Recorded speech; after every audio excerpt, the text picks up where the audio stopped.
Am I on? There we go. Good evening. I will call to order Wilsonville City Council meeting for October 1st, 2018 at 7:03 p.m. And start by requesting a roll call, please.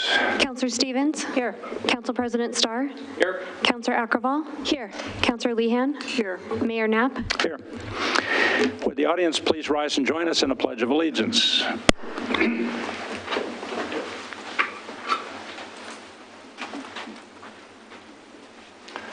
I pledge allegiance to the flag of the United States of America and to the republic for which it stands, one nation, under God, indivisible, with liberty and justice for all.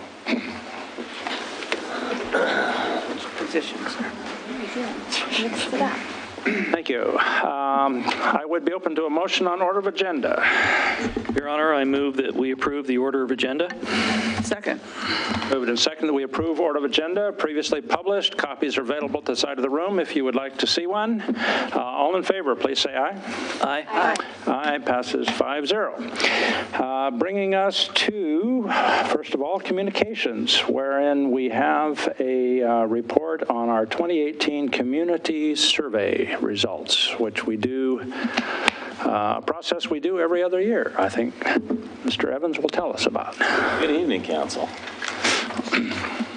My name is Bill Evans. I'm the Communications and Marketing Manager for the City of Wilsonville. Pleasure to be presenting to you for the first time. I guess maybe because it's my first time, they allowed me a bit of a softball and allowed me to pass along some good news about the most recent findings in the 2008 community survey. This survey, the National Citizen Survey, is one administered every 2 years since 2012. And this will be a refresher for some of you who have been on council a while and understand how the survey works, but for the benefit of those who don't, there are sort of 3 pillars of community livability that this survey is tracking.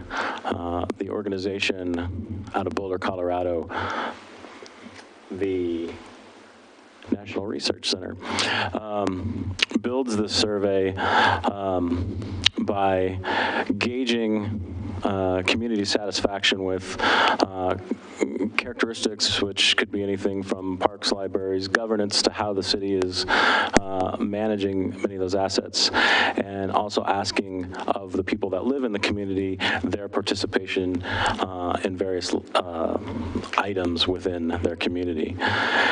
And within those 3 pillars, they're looking at information across 8 different areas of livability that they have identified through several community models: safety, mobility, natural environment, built environment, economy, recreation, education, enrichment, and community engagement. As I mentioned, this is our 4th time as a city participating in this survey. There is a statistically valid sample. It's mailed to 1,600 households. You can see the map on the right of the slide indicates the response rate. Thank you, Mark. In addition to the 392 return surveys, we also publish the survey online and allow people to opt in. The data is then blended and weighted, and the margin of error for the survey is plus or minus 4% from the 568 respondents who participated. At the risk of spoiling what is to come, I'll start by saying the news is all very positive. I wanted to exhibit some of these general scores right off the top, again to illustrate the 3 pillars. That first one is a community characteristic. That's a good example. The second is an aspect of governance. The third is a participation. And in all those indications where we rate a score as 94% positive or 85% positive, what that rating means is it's a collection of the 2 most positive scores on the survey. So in the case of do you intend to remain in Wilsonville, if your answer is very likely or somewhat likely, that's considered a positive rating. So what do we learn by participating, boy, words tonight, in the NCS? There are two sort of data points that we can kind of get a closer look at. One is the benchmark comparison against more than 500 communities who participate in this survey. We are able, by doing this, to gather information about Wilsonville and compare that to responses from citizens in other communities. The benchmark comparisons we should expect to be quite similar. They make it difficult for us to rate above the benchmark because for a response to be considered higher than the benchmark, it must be at least 10 percentage points higher. For it to be lower, it has to be at least 10 percentage points lower. So as you can see, and as it bears out, most of ours, our ratings are similar to the benchmark. The very encouraging news, as you can see there, is there's 11 times as many categories in which we're rated higher than the benchmark than lower. If you're anything like me, your first question is, well, what are the three? Where can we be doing better? And in this instance, I'm relieved to mention that all the areas that are sort of lower ratings are participation categories. Wilsonville residents are less likely to participate in religious or spiritual events, less likely to volunteer, less likely to watch a public meeting. So a few things. I've been telling you that. Yeah. So don't expect high ratings for tonight's show.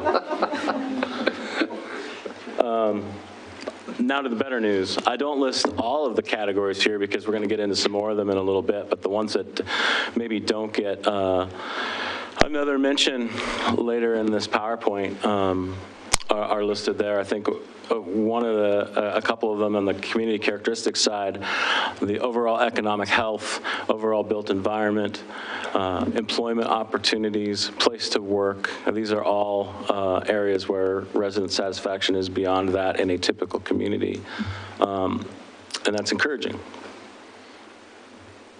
So the second way that we can use this data, in addition to comparing our community against other communities, is to compare our community in 2018 to our community in 2016, and 2014, and 2012. I believe when this slide was presented, or no, it was actually the benchmarks. When the slide was presented 2 years ago, there were a lot more negative comparisons. There were higher comparisons. So this trend of positive is almost like sort of a bounce back. And to receive a higher rating than the previous survey, something has to be 6 percentage points higher than it was 2 years ago. There are 21 that received higher ratings than they did 2 years ago, including affordable quality housing and housing options, employment opportunities. Many results here indicating stability and progress, which is nice to see. And again, a lot of the lower ratings have to do with participation. There was a ding for street repair, the percentage a lot lower than it was 2 years ago, but I believe that number was still higher than the national benchmark. So that was encouraging that even in an area where we go down, there's still, we're still primarily satisfied. But participation, volunteering went down, use of recreation centers went down, participation in clubs went down, done a favor for a neighbor went down. So we need to be a more neighborly community is the takeaway from that. You saw on an earlier slide the key focused areas, those two egg yolks that are splattered there on the left of the screen indicate those areas that are most important to residents as priorities for the next 2 years, the safety and mobility. And the darker categories indicate areas where we're higher than the national benchmark. So there's a nice little intersection there at mobility where it's a category considered of extreme import and one where our typical response is higher than the national benchmark. So that's very encouraging. Getting into the kind of the key findings, Wilsonville is a good place to live and an excellent place to raise children. I think probably a lot of us have anecdotal evidence to support that point, but it's always nice to hear data that says the same thing. 95% of respondents believe Wilsonville is an excellent or good place to live. Other sort of similar overall characteristics, the quality of life, 94%, the neighborhood, 93%. And then you see the two that are rated higher even than the national benchmark for appearance and image of the community. Great place to raise children. The highest score in any single category was a 97% there for Wilsonville as a place to raise children, and there's probably a strong correlation there between the rating on the right, which is the rating for K-12 education. People are phenomenally satisfied with the quality of their education here in Wilsonville and want to bring their kids here to raise families. And this kind of jumped out at me, in addition to the schools, things like transit service, public library, city parks, all kind of the core services, the things you want to have close to you when you move to a community, are so very well appreciated by the community at large. I mentioned that some scores are higher than benchmark, some are lower. There is the very rare category, like much higher, and our transit services rated 83%, which is much higher than the standard benchmark. And that was for you, Dwight. A nice job to see. And then just the customer service. One thing we can't always control what's happening, but we can certainly control how we respond. So to see the satisfaction with customer service provided by the city of Wilsonville is very gratifying. Second takeaway, which may not surprise anyone, is that traffic congestion and roadways are a priority issue for residents. This question has been asked every 2 years. What do you think is the biggest priority facing Wilsonville? This number has gone up to where now 41% list transportation, roads, and traffic as the highest priority. There's just an example of two of more than sort of 400 open-ended responses. If you, in your packets and on the website are as an entire document of open-ended responses. If you don't want to take the time to look, it's just the word traffic repeated 400 times. There's very much a concern with how we're mitigating it and what we're doing. But in spite of this, and this is the encouraging news from this side, is that even with so much concern about traffic flow, you see there at 38%, our mobility scores are so high because the community is so satisfied with all of the other mobility-related opportunities, things like street repairs, sidewalk maintenance, are all many higher than the average, and overall ease of travel, that 68% is a solid number. And then this is the other part of it, is just bus and transit service, walking trails, 8 and 10 or more in each of those categories, excellent or good. And from a participation standpoint, we have the community people who are willing to use alternative transportation when it's there and provided for them. So also very, very encouraging. And finally, and this kind of relates to mobility in that residents are supporting more opportunities for healthy living. And that,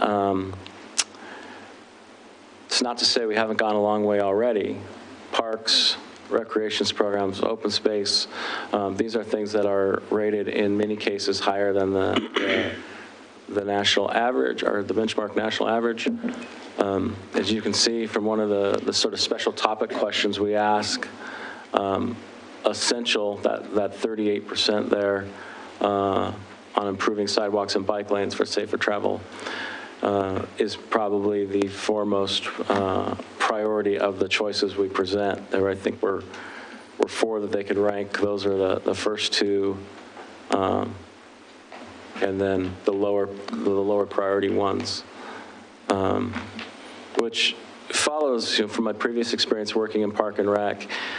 It seems like the higher priority items are the types of things that people can kind of do by themselves, and the lower priority items are the group recreations and things you're signing up for. And there's a lot of people like to just be left to their own fitness regimen on their own time at their convenience. We do, as that last slide and a couple others indicated, focus on a few special topics. We alluded to that 41% number earlier. That number was 38% 2 years ago, and I think it was only 13% 4 years ago.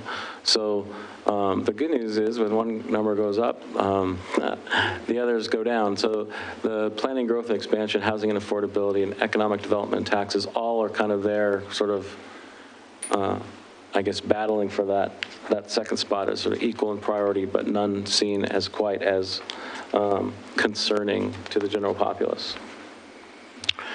As a communicator, I find this one particularly interesting, always, to see how reliant residents are on the city providing direct information.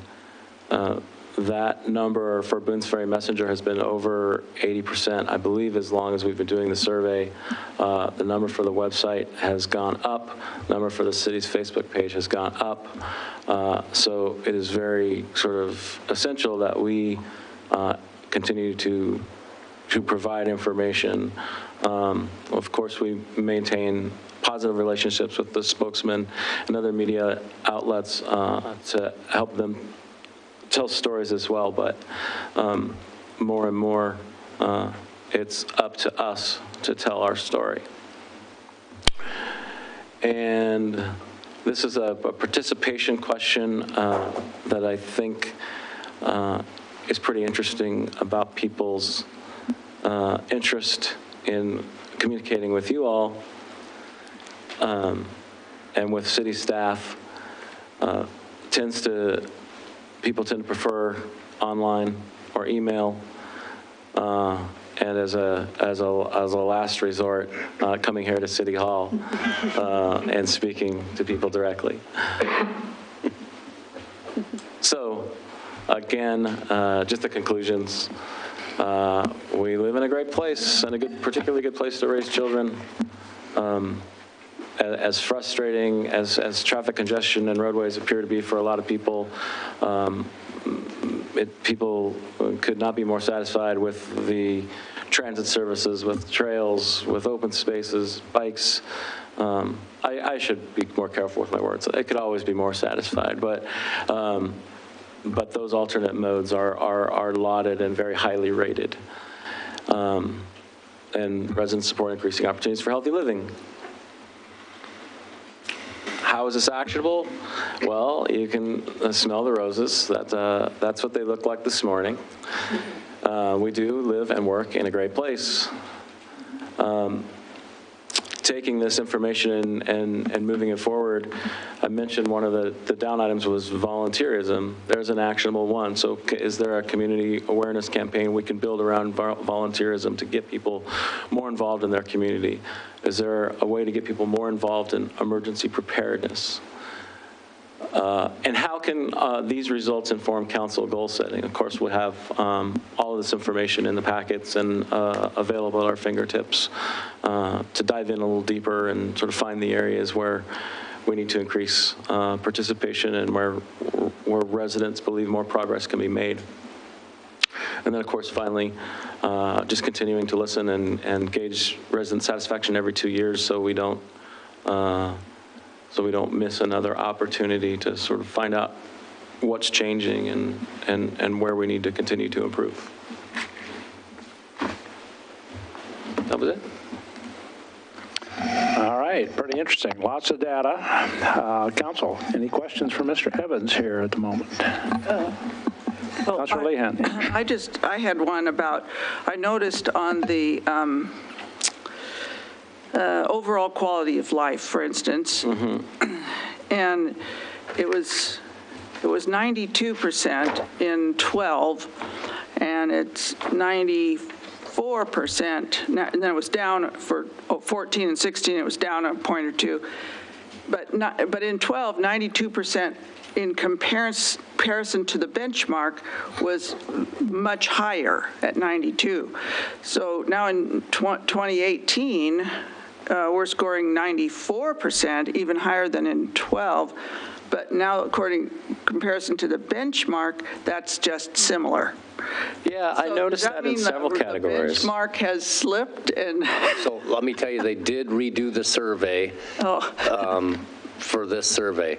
So it did kind of mess some of the category, change some of the categories. So that also skewed some of the data.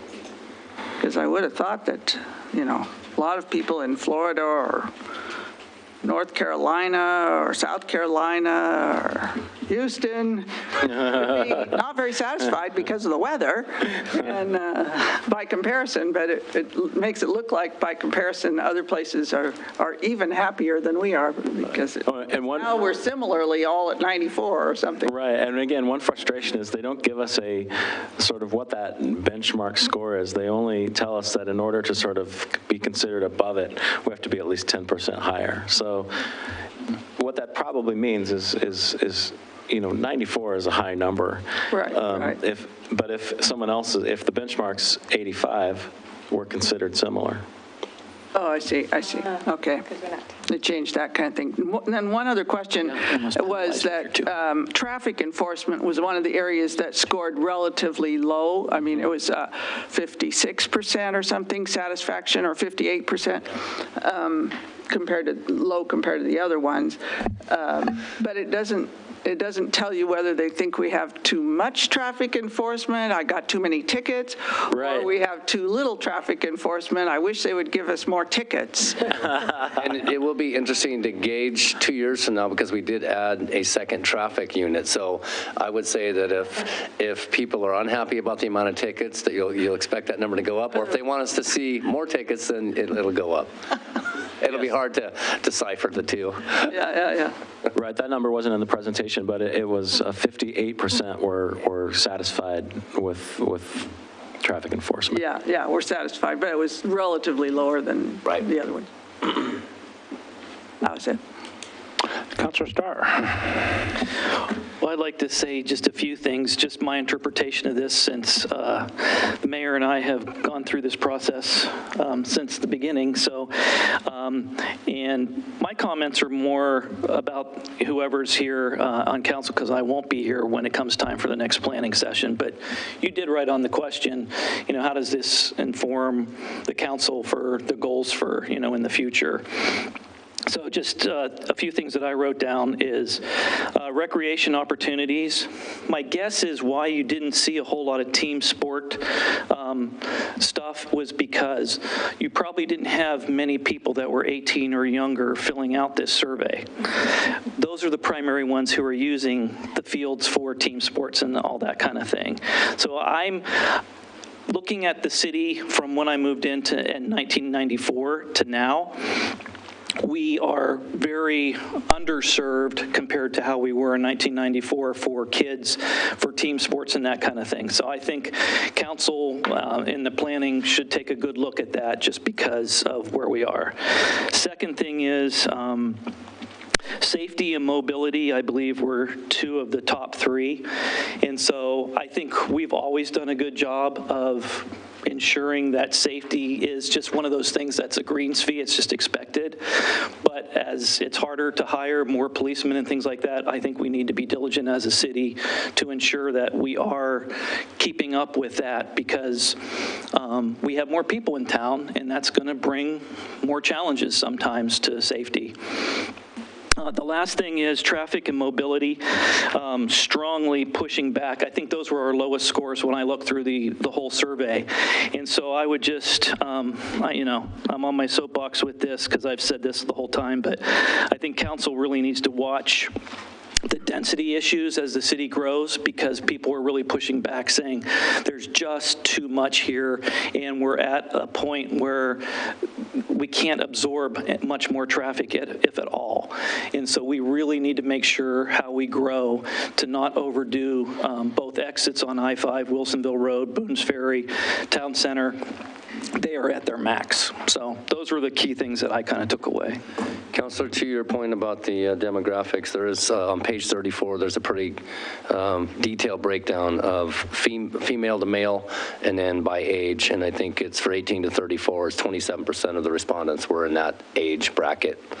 57% were under 18. Oh. There are no under 18. Yeah. There are 0 under 18. Okay. Okay. Yeah. There were no children that filled out the survey. They're playing Fortnite. They can't be bothered. Councilor Stevens.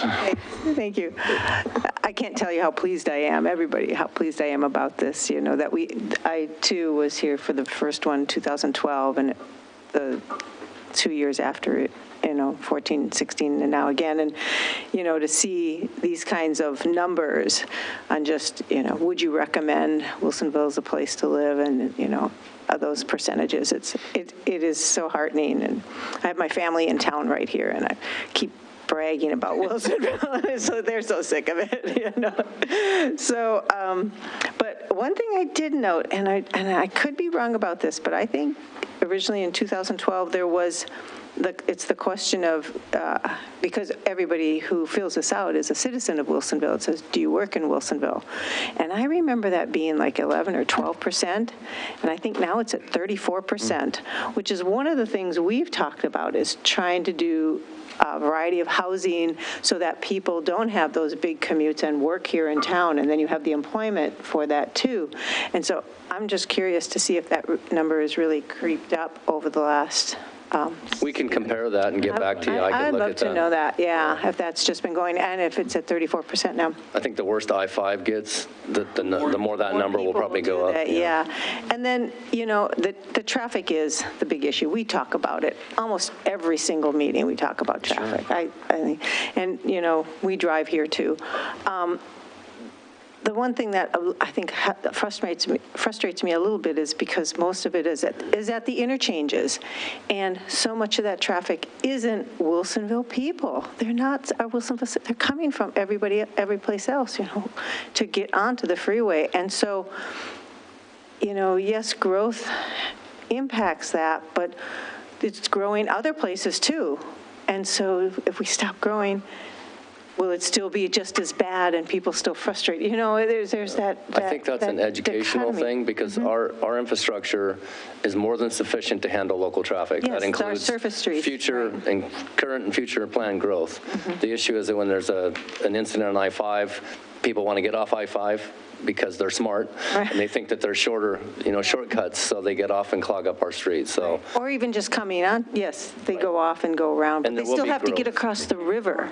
Yeah. So that's the only place on. So they have to get across that river if they're going south, and they don't. Most of those cars, those are not residents of Wilsonville at commuter times. Right. I think it's also worth noting that the traffic flow number is 38%, which sounds really low relative to all the other ones, but that's why the benchmark comparisons are so valuable, because that number is similar to the benchmark. So other communities struggle with the same problem. Every place is struggling with traffic, unless you're living in Eastern Oregon. well, and it would be interesting to know how many of those other communities that are benchmark actually have a freeway that bisect their city. Yeah. Very few.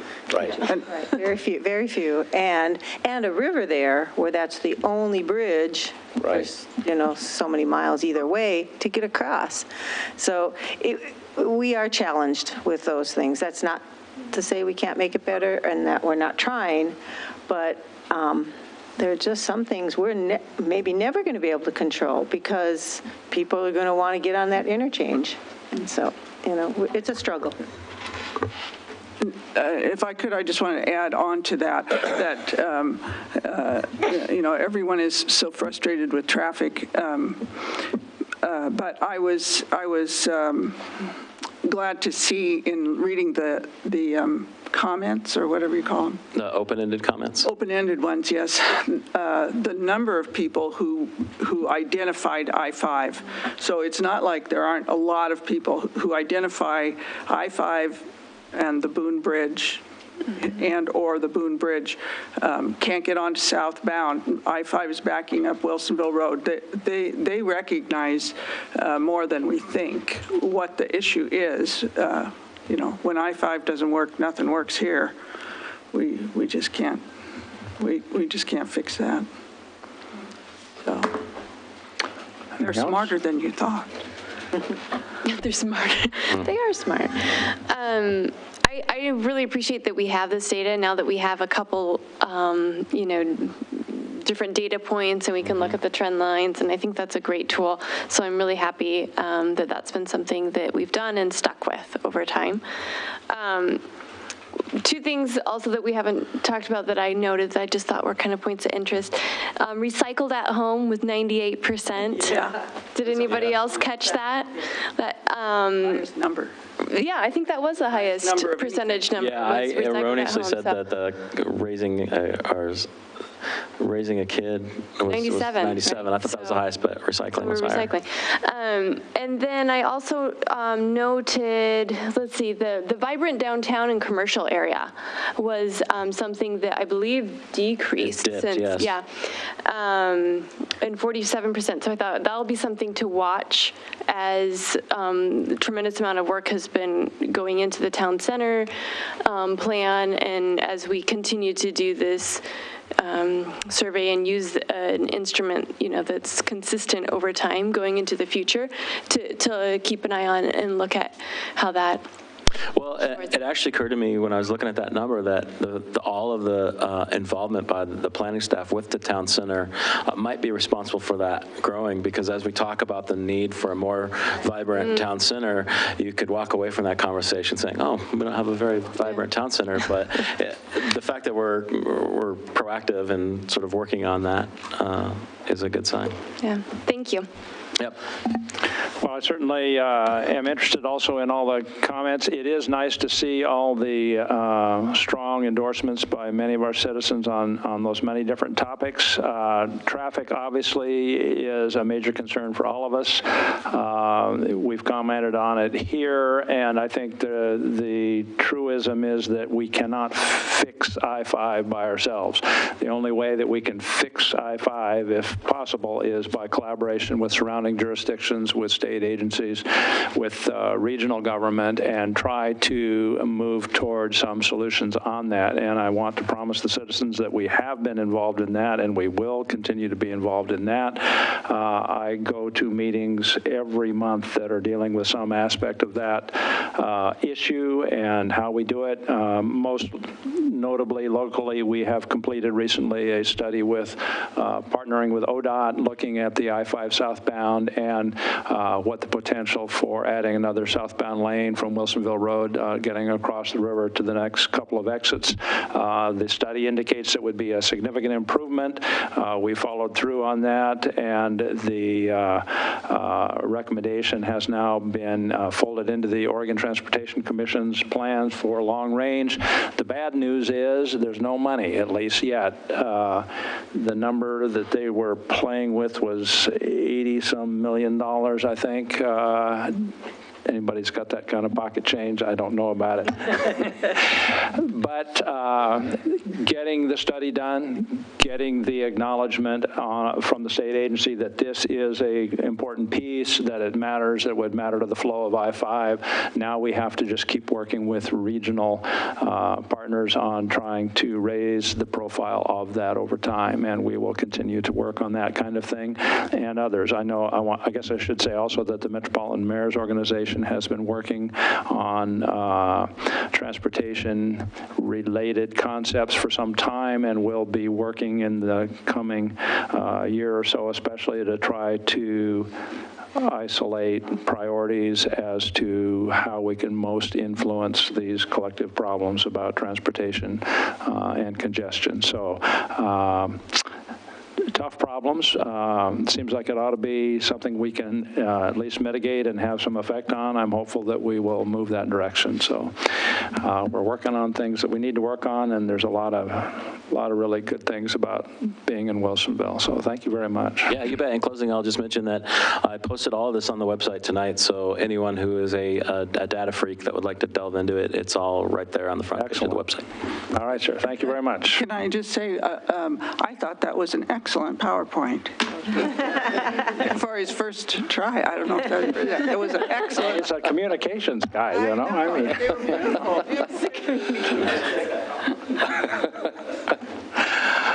All right.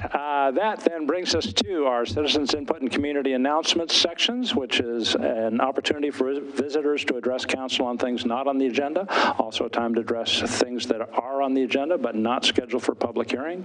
Staff and council will make every effort to respond to questions raised during citizens input, either before tonight's meeting ends or as soon as we can thereafter. We have quite a stack of people that have indicated by submitting their forms that they would like to speak. If there's anyone else out there, please pass your speaker card forward to the city recorder, and we'll include you in. With this many people, we're going to ask people to limit their comments to 3 minutes, and we've got a green light, yellow light, red light that you'll see when you come up there so that we can try to keep things moving along. These are just kind of random. Start, Mr. Paul Rummel, please. It's nice to follow up that wonderful presentation with a livability issue. Good evening, Mayor Knapp and members of the City Council. My name is Paul Rummel, and I live at 29143 Southwest San Remo Court in Wilsonville. I am here tonight to make you aware of a situation involving a member of the Wilsonville Planning Commission. Simon Springall posted on Facebook a family photo of my son's 10th birthday gift, which with the comment, quote unquote, unusual parenting technique. I am outraged that Simon Springall thought it was appropriate to question the legitimacy of our parenting style on a political website. It was callous and disrespectful and felt like an invalidation of all the work we have done as parents to provide a safe and loving home for our son. Ben West and I worked very hard to become parents. We fought as plaintiffs versus the state of Oregon in a historic fight for marriage equality. We did so to provide a safe, legal framework for our family. Our child was a ward of the state of Oregon when we first met him. We love him and adopted him so that he would have a forever home. Our son has had many obstacles and barriers to overcome and will continue to have challenges as we help him navigate the life in front of him. And frankly, he is doing very well in Wilsonville. I just want to state that. But because of Simon's poor judgment, I question his integrity as a member of Wilsonville's Planning Commission. His public statement against my family as a known representative of the city of Wilsonville is wildly inappropriate. It goes against the spirit of this community to provide a safe haven for people of all backgrounds and walks of life. I ask you, Mayor Knapp, and members of the City Council to immediately remove Simon Springall from his role on the Planning Commission, because failure to do so will be seen an endorsement of his behavior. Thank you very much. Thank you. Lindsay Burschauer, please.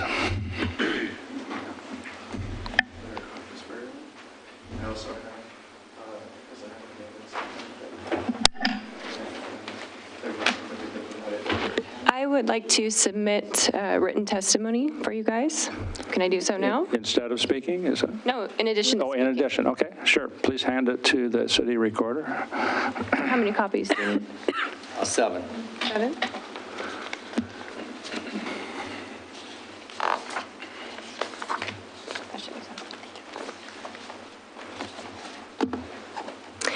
Mayor Knapp and members of the council, my name is Lindsay Burschauer, and I am a member of the chamber. I'm also on the Public Policy Council. I have also been involved in politics in Wilsonville for some time, and Monica Keenan back in 2012 was a candidate not only that I volunteered for, but I also helped when she ran for city council. And she has asked me to speak tonight on her behalf. She couldn't make it here, but she has prepared a written statement that I will say into the record for you. My name is Monica Keenan, and I'm a Wilsonville resident. I have asked Lindsay Burschauer to read my brief testimony this evening regarding Simon Springall. In October of 2012, while I was running as a candidate for Wilsonville City Council, I came home one evening to find Simon Springall loitering around my trash containers, which were sitting outside on the road because it was garbage pickup day.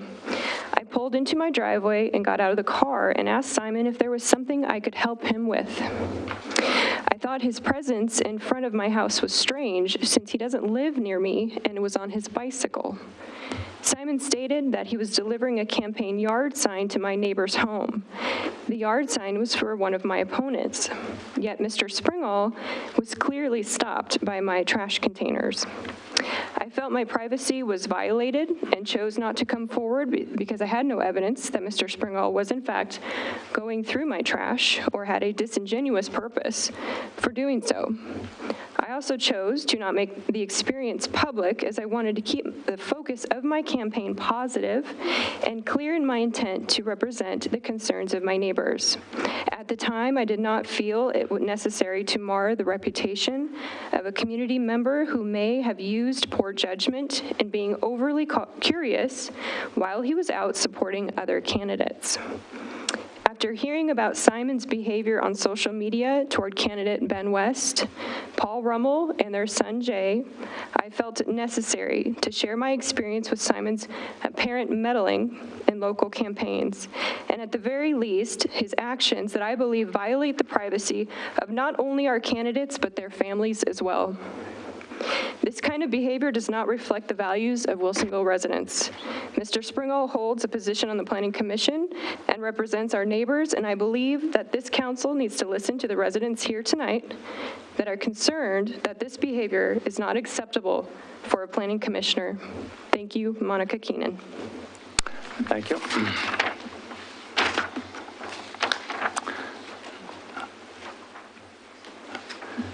Justine Keith, please.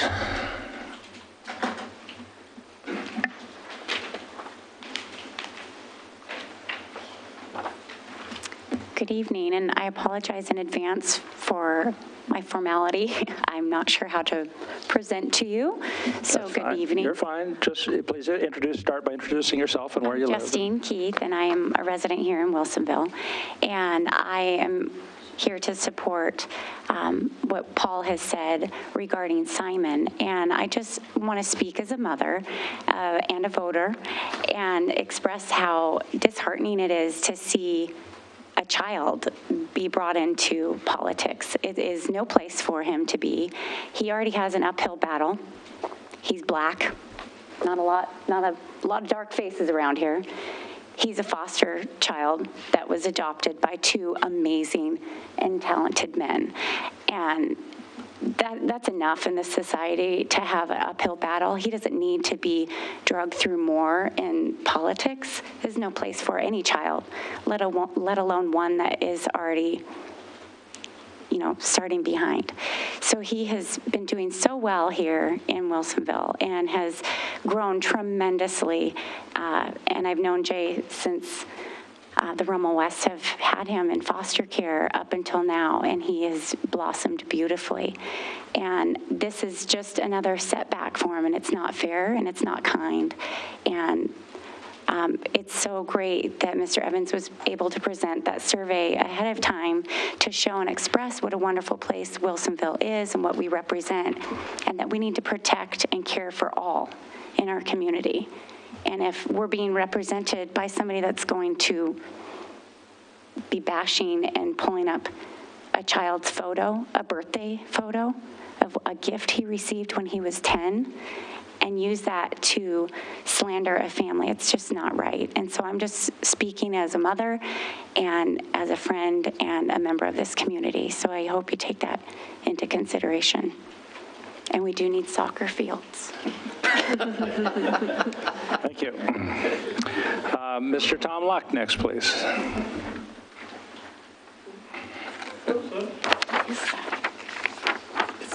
We didn't hear him say it's a gun. Call the next speaker, please.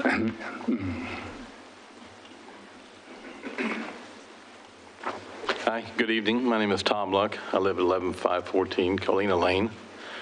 And hearing other things, mine will seem a little minute, but I do feel for these people. I just have two little issues.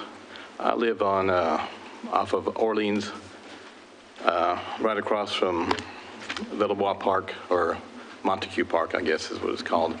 And in the park, they have a lot of activities, and they have no restroom. So they have Villebois music for 2 months out of the year. And when I'm in my home looking out the window, I see 3 porta potties just right there in front of the park. And they say there is no way for them to move them during the week and bring them back during the concert. I'm wondering what it would take to see about getting a restroom built in the park. They have one at the skate park. I'm just not sure why they don't have one in this park. And then the second issue is also on this street on Orleans between Colina and Villebois Drive. The street lights have never worked. It's a new community, and the lights have not worked. I've called the Public Works. I've talked to homeowners, and they're still not working. I don't know what I can do. So are you talking about street lights? Street lights. Okay. Yes, sorry. Street lights. Thank you. And I'm just wondering what I can do to help move this on, if there's anything I can do. I can follow up with that on tomorrow for you. Okay. Somebody will get back to you. Okay, on both the issues? Or Well, the restroom one's a little more tricky. I need to talk to my parks director, but yes, I will follow up in some way with you. I'll have Mr. Mark Ottenau back there or Bill Evans, get your name and contact information, and we'll follow up on both issues tomorrow. Okay, and also, I've been here six months, and this is just a great place. So I say that. Thank you. All right, we'll try to shed some light on that.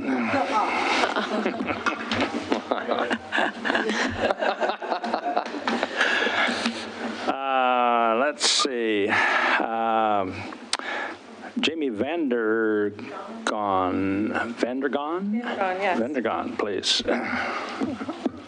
Mayor Knapp, committee, thank you for hearing from me. I also am 1 year into living in this community, and I absolutely love it. Again, my comments are related to the original issue around Simon, and I simply wanted to say that as a small community and also as a nation, we're obviously having trouble getting more representative and reasonable people to run for public office, and it's kind of part of why I wanted to be here tonight, to stand up and do my part. When I saw an injustice, to speak up. I don't normally engage in these forums.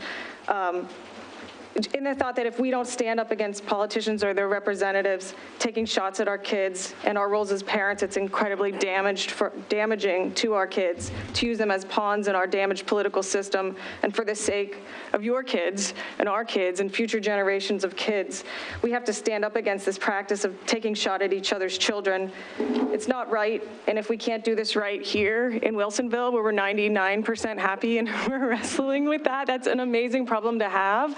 We're never going to have a chance to make a shot, to take a shot at it as a nation. So I think we have to start here in our local level, standing up, or we're not going to have reasonable people who represent all of our communities wanting to be engaged in politics if we can't do it right here. So thank you. Sorry, I don't have written statement. Thank you very much. Larry Walker, please. sit here? Sure, absolutely. If you can see the little lights off to your left there on the dais. For the record, my name is Larry Walker. I live at 31090 Southwest Boones Bend Road, more specifically in Charbonneau. And I'm here tonight to extend to all of you a big thank you. So maybe a little bit of a change of pace. I want to thank you, Mayor Knapp, and I want to thank the entire City Council for the way you've represented the city's interest, the citizens' interest in the ongoing discussions around expansion at the Aurora State Airport, and specifically the expansion and lengthening of the runway at the airport. Your voice is certainly in the voice of residents representatives in Clackamas County are vital in ensuring that we have a seat at the table so that we can make sure that we can forge true intergovernmental dialogue, decisions, and direction. I think that's really important. Mayor, you said just a few minutes ago in talking about the traffic challenge, how important it is to have collaboration with others to solve problems. My understanding is that in the past, that collaboration with Marion County and with the state, going back a decade, hasn't really existed when it comes to decisions about the airport. My further understanding is that your attempts at any kind of an intergovernmental approach were rejected by Marion County due to the fact that, in their view, Wilsonville and Clackamas County were not in the so-called airport impact area. I can tell you that those of us, at least those of us who live in Charbonneau, and I think probably everyone who lives in Wilsonville, would say that we are in that impact area now, and we're likely to be increasingly impacted if the airport runway is extended to 6,000 feet, in addition to the additional airport expansion that would take place as a result. So the way we're going to be impacted, in my view, is that we'll be impacted by increased overflight noise, we'll be impacted by increased pollution that may affect farms and processors. We potentially could be impacted by declining property values, and we certainly would be impacted by increased traffic gridlock, which, according to the survey results presented by Mr. Evans and what we all experience every day when we drive up and down I-5 and on the Boone Bridge, we know is a problem now and would be an even bigger problem with more expansion. So I think those are impacts that none of us want to experience, and with your leadership, we won't. So I want to thank all of you for standing up and for standing strong for those that you've been elected to serve. Thank you. Thank you very much. Mr. Bob Harlan, please.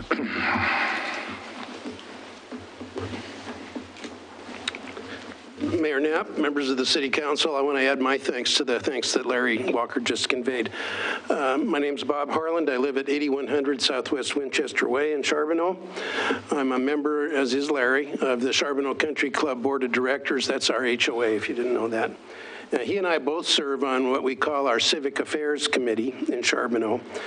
And so to a pretty good extent, I think I'm confident to a large extent, we speak for residents of Charbonneau.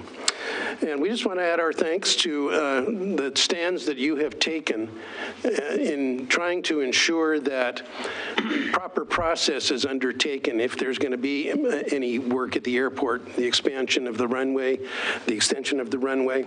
And we know that you haven't had always the seat at the table that you should have had, and we hope that that changes.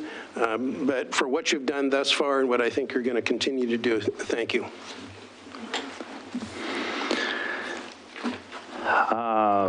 Thank you. Ms. Kate Johnson.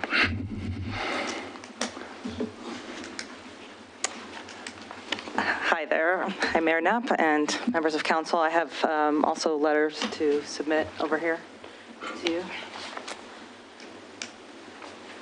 My name is Kate Johnson. I'm actually sitting with a proxy for Donnell Crowley, so I don't know if you need my address. I live in longtime resident, Wilsonville. I serve on the Parks and Recs Advisory Board, as well as a member of the Chamber and also the task force. Is it on the form you submitted? It is on the form Then that's that I'm fine. on proxy. Okay. So this is a letter from Donnell Crowley, to whom I'll attend this meeting. I'm writing as well on behalf of my husband, Tim Crowley. We are unable to attend this meeting. However, due to the importance of this issue, we strongly feel the need for our voices to be heard. Let me start by saying that we know Ben West and Paul Rummel very well. We have been friends for a long time and are extremely blessed to know them as friends and parents. Not only are they great friends of ours, they are very caring, dedicated, productive, and positive members of our community. They are continuously striving to improve our wonderful city of Wilsonville. We all benefit tremendously because of these efforts. Our personal lives have truly been brightened, enriched, and beautifully enhanced in numerous ways because of these fine gentlemen. So one can imagine how we felt when Simon Springall used their son as a political chess piece to further his agenda. We were appalled and find this behavior to be highly inappropriate and absolutely unacceptable. Simon took what was happening in the picture completely out of context and purposefully misrepresented that information to the public.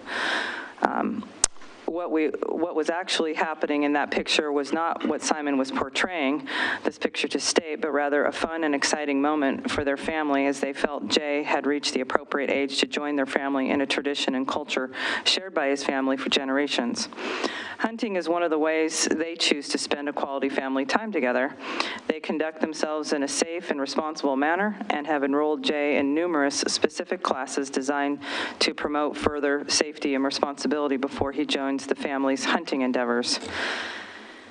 It's important that we take pride in the kind of person we aspire to be and conduct ourselves in a manner that exudes honesty, integrity, and a genuine concern for others. The saying, quote, "We need to be the change we want to see," unquote, is posted in my children's library at school. This is so important, especially in the world and times we find ourselves currently living in which we have allowed behaviors such as this to be normalized. This isn't normal and should not be considered acceptable behavior. We need to hold ourselves and those around us to higher standards than this, and we need people in these positions of importance to be highly motivated to look out for everyone's best interests, not those interests that are self-serving. Please consider today the motivations behind the actions of Simon Springall and ask yourselves if this is someone you would likely like representing you, your family, and your city. And do you want me to finish? Having said this, it is our strong opinion that Simon Springall, who has displayed behaviors unbecoming of someone who sits on the Planning Commission, should be removed immediately. We teach our children that their actions have consequences. We as friends, parents, and citizens of Wilsonville should expect that these same standards are adhered to by adults as well. Thank you for allowing us to express our thoughts and opinions. Thank you. It's our sincerely, Donnell and Tim Crowley. Thank you very much. Paul Souls, please. Good evening, Mr. Mayor and the council. My name is Paul Souls. I'm a second-time resident of Wilsonville. I moved out and then moved back. I live at 29521 Southwest Meadows Road. I'm an apartment dweller. And I also am a big safety geek. And I've been noticing that as a cyclist, I've been having some issues with people, not only cars, but fellow cyclists and pedestrians as I drive and ride my bike through the city.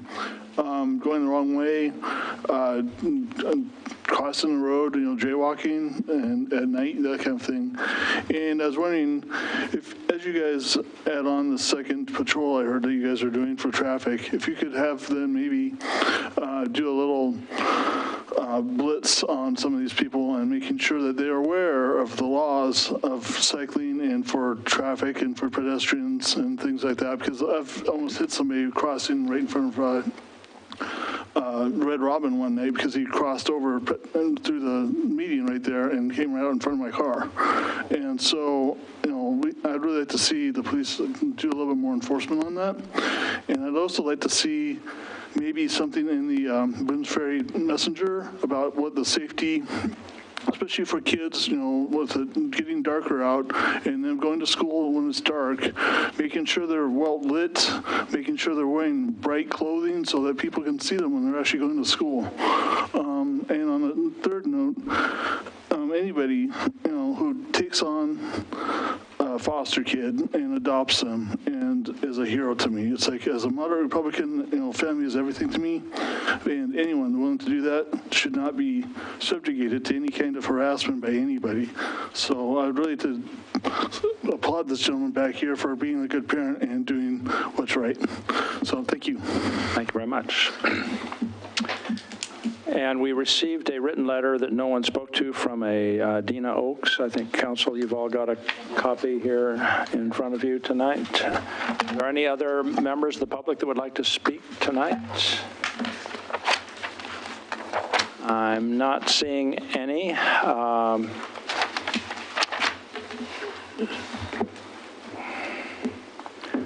Council, do you have any questions or discussion you would like to have at this time?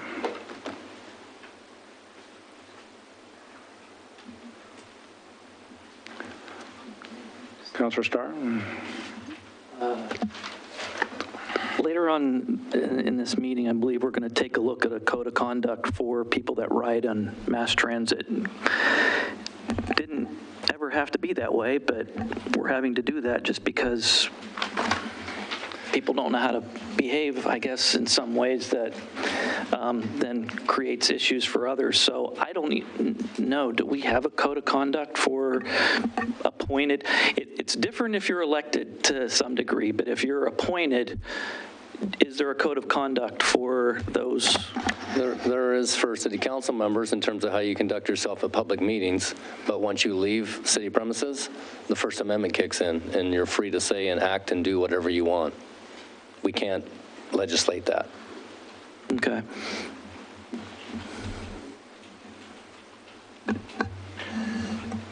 We have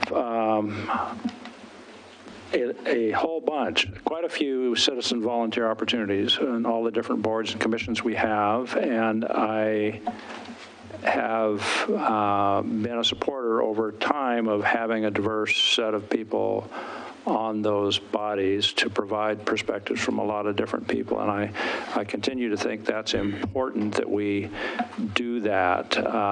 Does that mean that I support every utterance from every person on those? No. Those are a variety of different people expressing individual opinions, and there are frequently robust debates on those panels. So it is regrettable, I guess, that this controversy has arisen in this way, but I'm not sure that we have any, I don't believe we have any legal basis to constrain personal Well, I would defer to the city attorney about what you could and could not do. Obviously, I'm not an attorney, but yeah. I know from past experience in previous cities, this issue has come up, and your ability to control what people say offline is zero. If she has a different opinion, she can express that. What you could do publicly is you could look at the statement that was provided by Mr. Springall, and if you wanted to make a public comment about how you feel about that, you certainly could do that. You're not obligated to, but you certainly could. I think Mr. West is in the audience. He might want to hear how you feel about the statement, but you're not compelled to do so. Well, we haven't had a chance to confer or discuss or debate either. Now, options for you, Mayor. It's your call on what you want to do. Before we go further, could the city attorney maybe give her thoughts? All right. Yeah, so I think, as everybody in this room is well aware, one of the most protected rights under the Constitution is the First Amendment, which is the right to free speech. And sometimes the speech that comes out is offensive to a lot of people, but it's still free speech, and it's a very high bar of what you can say before it becomes actionable, and I think this is free speech. Whether people agree with it or not, of course, obviously a lot of people in this room don't agree with what was said, and that was their free speech right to come and express that to this body. And so I think that is how the system is supposed to work. So I think it's working as it should, and that's about the limitations of this council. Yeah. I think what they're asking is that you remove him from the Planning Commission, and I think that would be problematic for the city from a legal standpoint.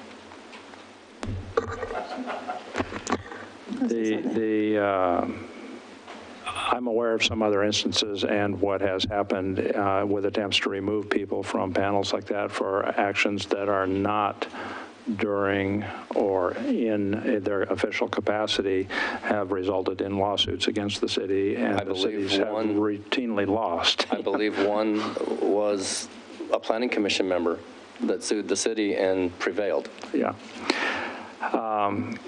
That said, I guess I would like to say this. Campaigns seem to bring out a lot of emotion in a lot of ways. I know in campaigns that I've been involved in, I've been the recipient of language and accusations that I think were inaccurate and inappropriate also. It's no... It doesn't little to recommend our community. I mean, we're talking about all the good things about our community, and I think we need to be careful to be thoughtful about how we are coming across to people, and even in a campaign season where emotions run high, we should do our utmost to be respectful and to think about how we are presenting ourselves. And it's always distressing to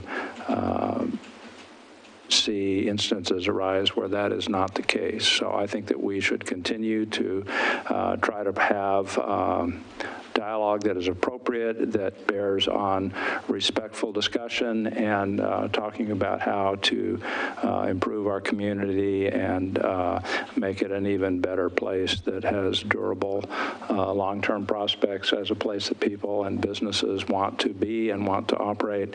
And that is the goal I'm convinced this council has had, and I think that that is the appropriate way to continue.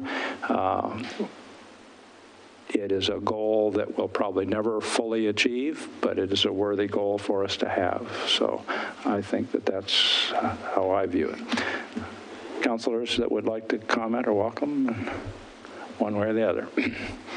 I would agree with what you said. It's very frustrating when any campaign devolves into personal attacks, and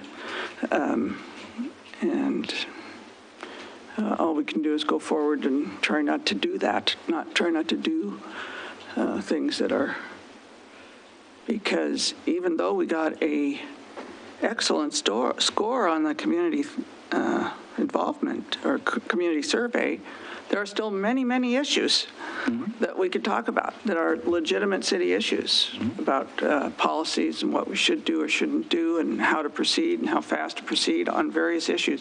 And that's where we need to focus the discussion and not about personal affronts to anybody. Councilor Starr? Just several things come to mind. As I near the end of 8 years, it's been my pleasure to serve the people of the city of Wilsonville. And a lot of people, it's probably no secret, but the mayor and I don't agree on a bunch of stuff. But I respect him, and I want to hear what he has to say, and I value the word council as a noun and a verb, and it's important for the council to counsel and to talk and to get each other's opinions so that collectively we can make the best decisions, hopefully, for the city of Wilsonville.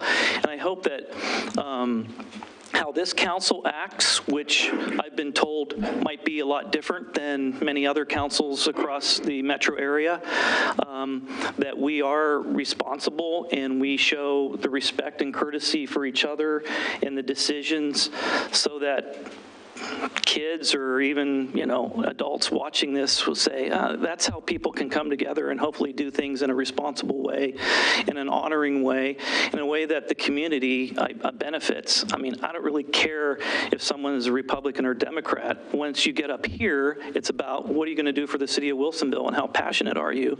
And everybody up here, I believe, is that way. So I'm going to miss a lot of things about that, but there is a reason why the ratings are so low. It's not exactly compelling some nights, but but I would say from a standpoint of, so what do we do with this? You know, as you pointed out, free speech is there, but it goes both ways. And so I would say that when it comes time for an appointment or reappointment, if something like that were to occur, that the folks that weren't happy with his actions make their voices heard during that time period, so the council will hear that and use that in their decision making whether to reappoint him on the board or not. So that's just my 2 cents. Yep. Anybody else? Yeah, that's fine. All right, I think that we're complete with that topic at this point in time then.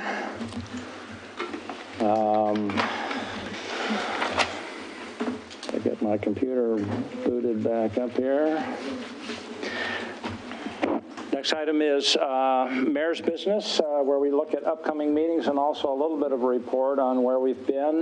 Primary thing that I've been involved in since the last meeting has been the Oregon League of Cities Conference, which occurred in Eugene late last week. I don't know exactly how many people attended, but a couple of hundred from across the state. And we have opportunities to listen to perspectives from other people, talk about problems and approaches that happen all across the state, and help work on some of those relationships with our neighboring jurisdictions and state agencies that are the partners we need to have on board to try to make some things happen on things like transportation policy. So it's valuable for helping to build those relationships. Wilsonville, as has been our ritual, I guess, our practice the last some years, held an open house that was put together and organized primarily by City Recorder Kim Valise, who did an excellent job. We had a great turnout. Our lobbyist, the Leo Company, attended and provided some of the beverages, and it was a great evening of discussion and dialogue. Mr. Cosgrove was there, and I think would observe the same probably. And the room was packed. We had hours of stuff, and we talked about Wilsonville. I know I talked to innumerable people about what Wilsonville's doing, about Frog Pond, about Coffee Creek Industrial, about our jobs, about the successes we've had, about our transit system and how that factors in. All of these components that are part of the community that we think are special, and that I believe the survey indicates our citizens think is special. And I think it's a very worthwhile thing to continue, because those relationships and those dialogues help us in our in how the region understands the community and how we function and how we partner when it gets down to making those big decisions that are going to matter. So always impressed with that kind of a process when people show so much interest in our community and we can have those discussions. Next council meeting is scheduled for Monday, October 15th, regular time here in council chambers, 7:00 p.m. And if councilors wish to note any of the upcoming community events in October especially, that would be fine too. So, Mayor, yes. Before you get into that, because Councilor Lehem has brought this up at least 5 times, I did check, and we are actually rolling events now. Crawler line on our... It is a technology, because I think I've mentioned it, I don't know how many times to my staff, and we actually got it done unbeknownst to me. So if you wish to forego that, it is rolling. It's up to you.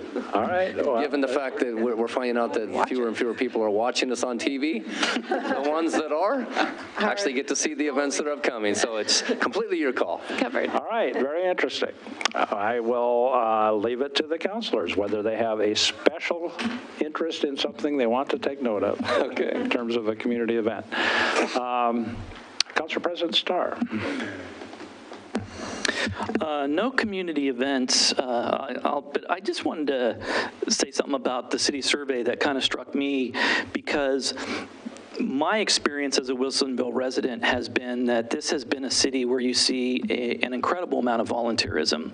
So I was surprised to see that number as low as it was, and I don't know if that's a good read or not. It's more than volunteerism, though. It's people that actually show up to city council meetings. It's people that partake in public events. So it's larger than just people that are involved in like nonprofits, people that show up for workday. It's much bigger. And then it's compared to benchmarks of other cities as well. So it's. Well, I just remember addressing last year, or maybe it was this year, at the Holiday Inn, all the volunteers of the city, and seeing out in the room how many people were there, and just thinking to myself, oh my gosh, there is a ton of people that volunteer. And then as I looked at the faces around the room, I realized there's a ton of people that aren't here that volunteer. And so together, that kind of struck me. But I guess I would urge people, if you can volunteer, what a great way to do something with a family situation as well as just on your own. But there's all kinds of things that you can volunteer for in this city, whether it has to do with the city or just clubs and different groups that really make this place, I think, very special. And the reason I think that part of the volunteering number being low is because you see what a great place this is to, on the results, to raise a family. And that wouldn't be as high if it weren't for so many volunteers that come into the schools and do scouts and just so many other things that, coaches. And so I don't know, maybe how it's asked is a different way or something, but I appreciate all the volunteers of the city, and I'd urge people to take a look at doing that if they haven't. So that's my council comment. All right, thank you. Councilor Stevens. Thank you. I attended the library board meeting for one of them for the first time in quite some time. I was really glad I went. It was, it reminded me how engaged that board is and how much they care about both the library and this community, and doing some it's just providing a lot of services and supporting the services for this community. So I'm just going to tick off several things that I learned during that hour and a half. Toddler time, the summer programs are over. They were a great success, as they always are. Toddler time is packed. There's a new program going on called Saturday Mexican Folklore Dance, and it's filled to capacity. Right. Wow. It's huge. I can't get them in. So, it's just somebody's idea, and you never know what's going to take off. The archivist that had the article in the Spokesman, that really nice front page article, he's completed his work. He's ID'd over 3,500 pieces that were basically in the attic of the library. So that historical society work is moving forward. And lastly, there's a discussion about starting a library of things. This concept of, instead of checking out books, you check out a variety of items. Hillsborough is doing it, and about half the libraries in Clackamas County are thinking of doing it. It's just an idea right now. But you could check out anything from a blender to a crock pot to a drill to a musical instrument, anything you want. So or anything that's either donated or then maybe purchased by friends of the library funding, or another source of funding. And, there's lots of things to work out. Where would these things be stored? What happens when something comes back broken?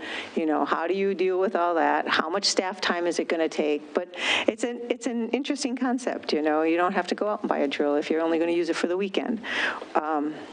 Or if you want to try something out, like they talk about this pot that does amazing different things, pressure cooker thing. Instapot. I've never heard of one. It's all the rage, yeah. So you could, if you could get one and get on the waiting list for one and check one out and see if you really used it. It's amazing. So anyways, yeah. So they talked about that Instapot a lot. I know, but it's a kind of a clever idea. I don't know if it's going to take off. I'll let you know. The library of things. Both. So, but just wonderful things happening at the library, you know, above and beyond. They are also doing a fundraiser. The Library Foundation is doing a fundraiser. I wanted to make sure people knew about that. I think it's October 27th. It's a Saturday? Yeah, Saturday wine tasting. They're trying to get a few more wineries involved, so it brings people in. It's a wonderful event. It's one of my favorite events of the whole year that I do as just living here. I would go as a citizen or being on council. So that's coming up, and then the next library board meeting is October 24th. So I wanted to let everybody know about that. Maybe we can do some rolling stuff about that, especially the foundation. Can we roll that? Dinner, the foundation dinner on October 27th. That would be great. And then I also read that Public Services is doing a second bulky waste day. Yes. That's great. Council asked them to do that. Council asked them, but they actually did it. They said yes. And so that's October 27th over at Republic Services on Ritter Road between 9 and 1. And I assume it's for the community sharing. You know, you drop off stuff for community sharing, some shampoo or soap or the food bank or canned goods. And so that's happening 9 to 1 on October 27th. That's it. Thanks very much. Councilor Lehan. I'll just mention a couple of things. The Harvest Festival, it will be at the Stein Bouger Barn in Marassi Plaza also on the 27th. So you see, you've got a lot of things to get in on the 27th, and that one's at 9:30 in the morning. So if you go early to Bulky Waste Day, you could be done with that and get over to the Harvest Festival and spend the rest of the morning, and still be able to get to the wine festival at the library by 7 that night. See, but it'll be a busy day. They're also having Scary Movie Night. Oh, I shouldn't. Yeah, Scary Movie Night. I shouldn't tell you that one, though, because it's in competition with the wine night. But you can go to Scary Movie Night in the barn, which is also at the Stein Bouger Barn, at 6:30 on the 27th, of course. We're having almost everything on the 27th. The thing we're not having on the 27th is a program at McMiniman's, which is on the 30th, which is the day before Halloween. And I will be doing the last Tuesday of the month history program at McMiniman's at the old church, and the topic will be the title is Written in Stone or Not, the story of Wilsonville's unmarked graves. So, and I will wear a costume that's appropriate to the date. All right. So there you go. You'll hear the secrets of right before Halloween. Very good. Councilor Ackerwald. Let's see, I can report in that last week, I believe it was, yes, I attended a ribbon cutting for a new business here, Classic Choice Payroll, that was hosted by the Chamber. That was a great event, and it was fun to welcome that new business to our city and enjoy a beautiful outdoor evening with so many people in the community. That was really lovely. Also wanted to report in a little bit about the trip that I recently took with the American Council for Young Political Leaders. And I was nominated to be part of a delegation that went to Russia and participated in that over 12 days of time. The American Council for Young Political Leaders is a nonprofit out of Washington, D.C. that's been around for, I believe, about 60 years. They're bipartisan, and they put together small delegations. We had 7 people total in our group from all over the U.S., all from a different state, from very different political backgrounds, ourselves and viewpoints. And then they send them to various countries in the world. They have programs in China and India and Japan, also in Russia. And I was very honored to be part of that group. It was a tremendous experience. Got to meet the ambassador, our ambassador, John Huntsman, got to meet the Russian ambassador as well before we left. Met with the Ministry of Foreign Affairs, Ministry of Health, Ministry of Election Committee, was there for their election, which has now, if you followed the Russian news, it's gotten quite interesting in the last week there. So really kind of got to see some of that play out, got a sense of the political landscape there, spent a lot of time in Moscow, but also in a more rural area. Met with local government people in the Chuvash region. Met with some activists, independent media, people, voters' rights groups, so a big array of people, a big array of perspectives. I did not have any understanding of how broad of different views and histories and personal life experience there are in Russia. And then the layer, I could go on and on, but we're already late tonight, but the layer of the experience with the group itself, with my fellow delegates, was just incredible. And I'm so grateful to those other people and what I learned from them, their own perspectives about Americans, which is very different, you know, and then measuring that up against this wildly different culture and community that we were interacting with.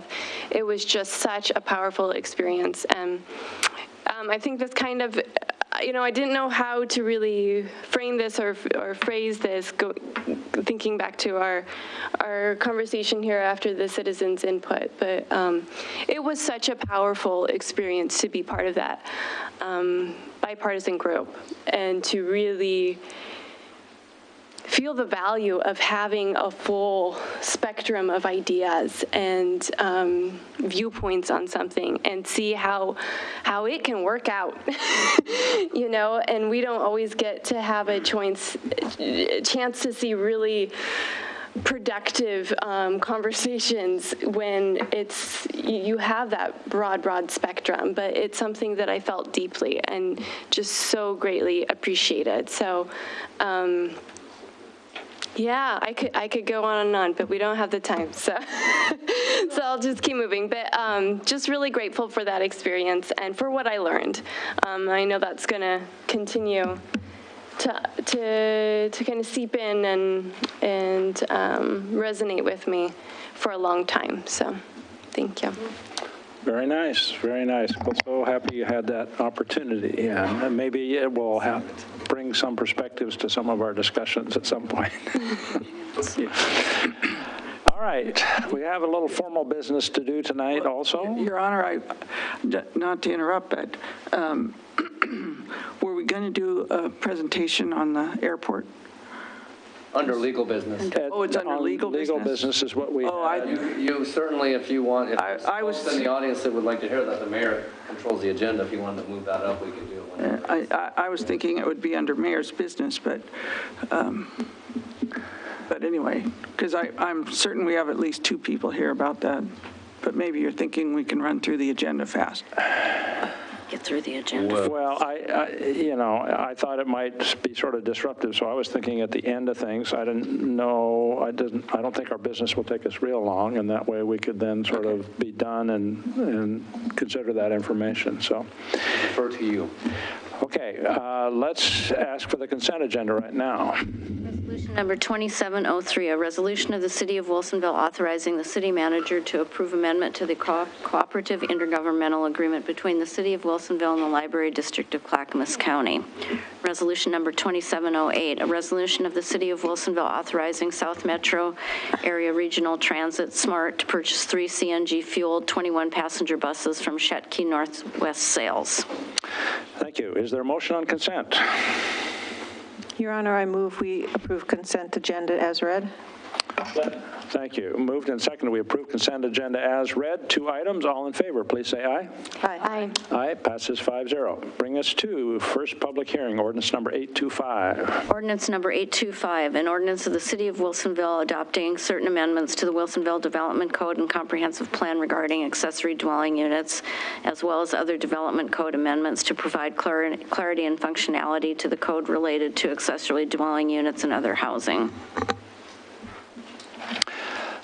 I will, while the staff is coming up, call to order Wilsonville City Council public hearing on ordinance number 825, as has just been read.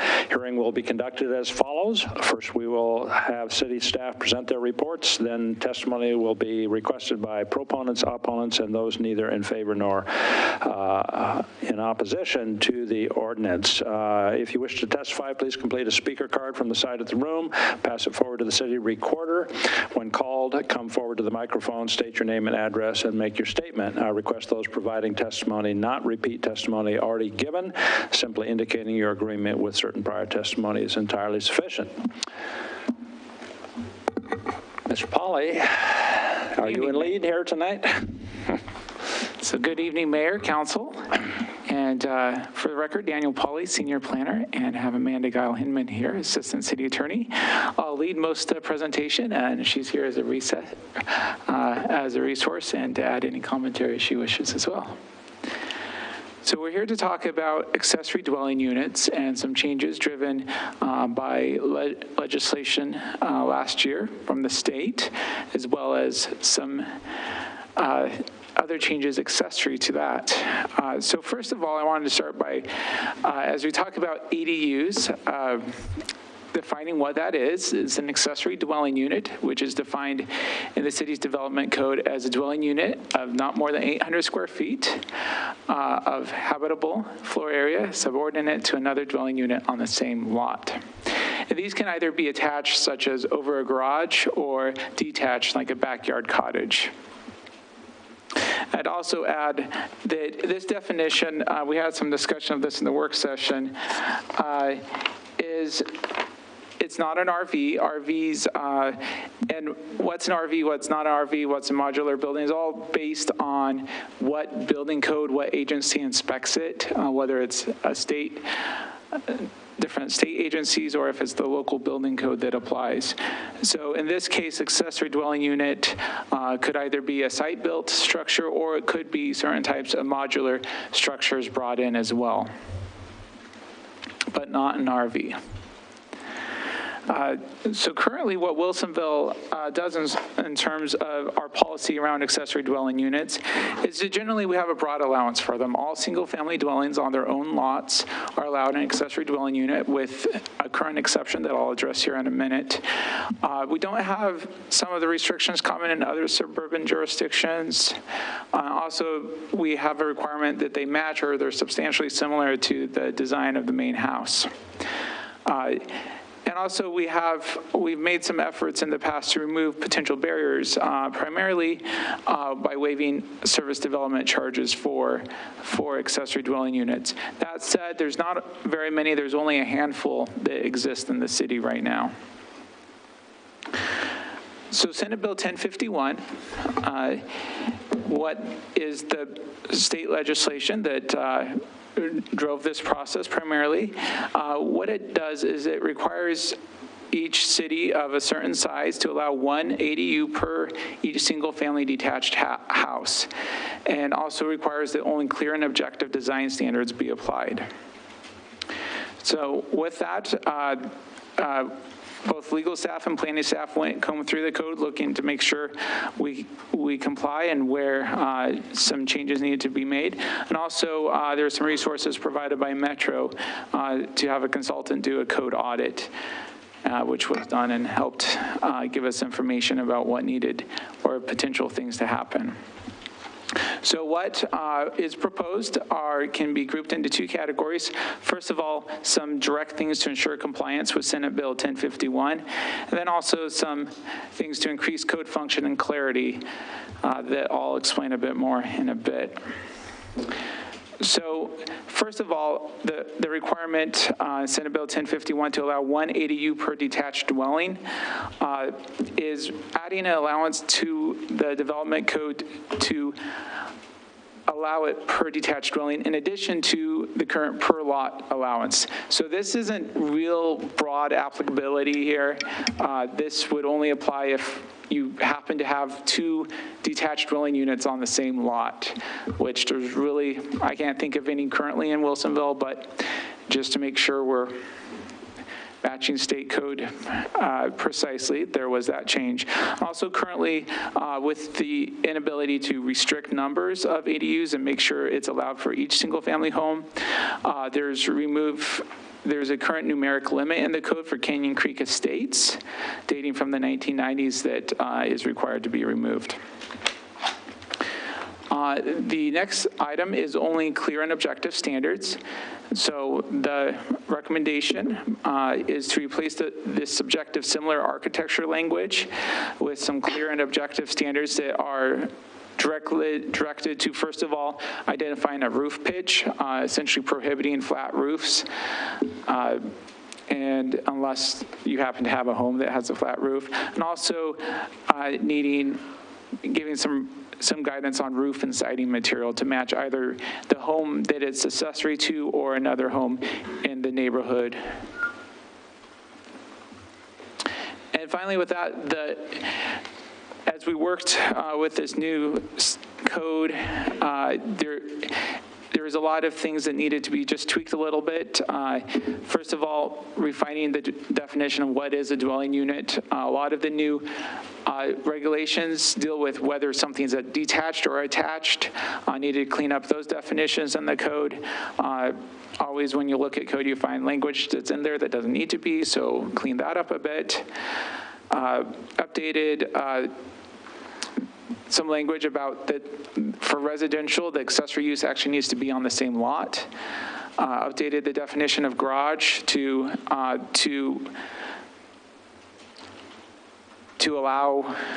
acknowledge this combination garage ADU type building. Also define habitable floor area and clarify, which that really has to do with an issue we've talked about quite a bit as these have come across the counter, is what storage counts as part of that 800 square feet and what doesn't. So be clear about that, since that's a common question. Also, our current code's not real clear on short-term rentals. We have an understanding of what the intention is, but we make that more clear. Also, clarify that ADUs are allowed accessory buildings in all the residential zones. Simplify the ADU parking requirements, put them all in one place rather than scattered throughout the code. Clarify, though it's apparent and we understand it, just to make it abundantly clear, that ADUs don't count in density calculations, and also remove some other unnecessary language that whether or not it says it there, it applies, and everyone understands it applies regarding trash collection and fire access. So with that, happy to answer any questions or delve deeper into any areas that the council would like. Council, questions or clarifications from staff? Councilor Starr? I just had one, and that has to do with just making sure that people understand. Can you put an ADU on top of a house, so in a neighborhood that has 1 story or 2 story, just make it 3 story? Or are there any neighborhoods that have height limits or things like that? Because the way I read this language, you can go up, but it's not really, I didn't see anything anywhere where it was addressed. Yeah, there's an existing height limit throughout our residential zones, and that's not affected in this. I think generally the cost of construction would discourage 3 stories, and we haven't really seen by meaning not affected, you mean you can't build on the No, third we story? haven't changed the height limits. There is existing 35-foot height limit in all the residential zones, and that hasn't been touched. So the state law doesn't supersede that height limit rule that we have here? Okay. That's correct.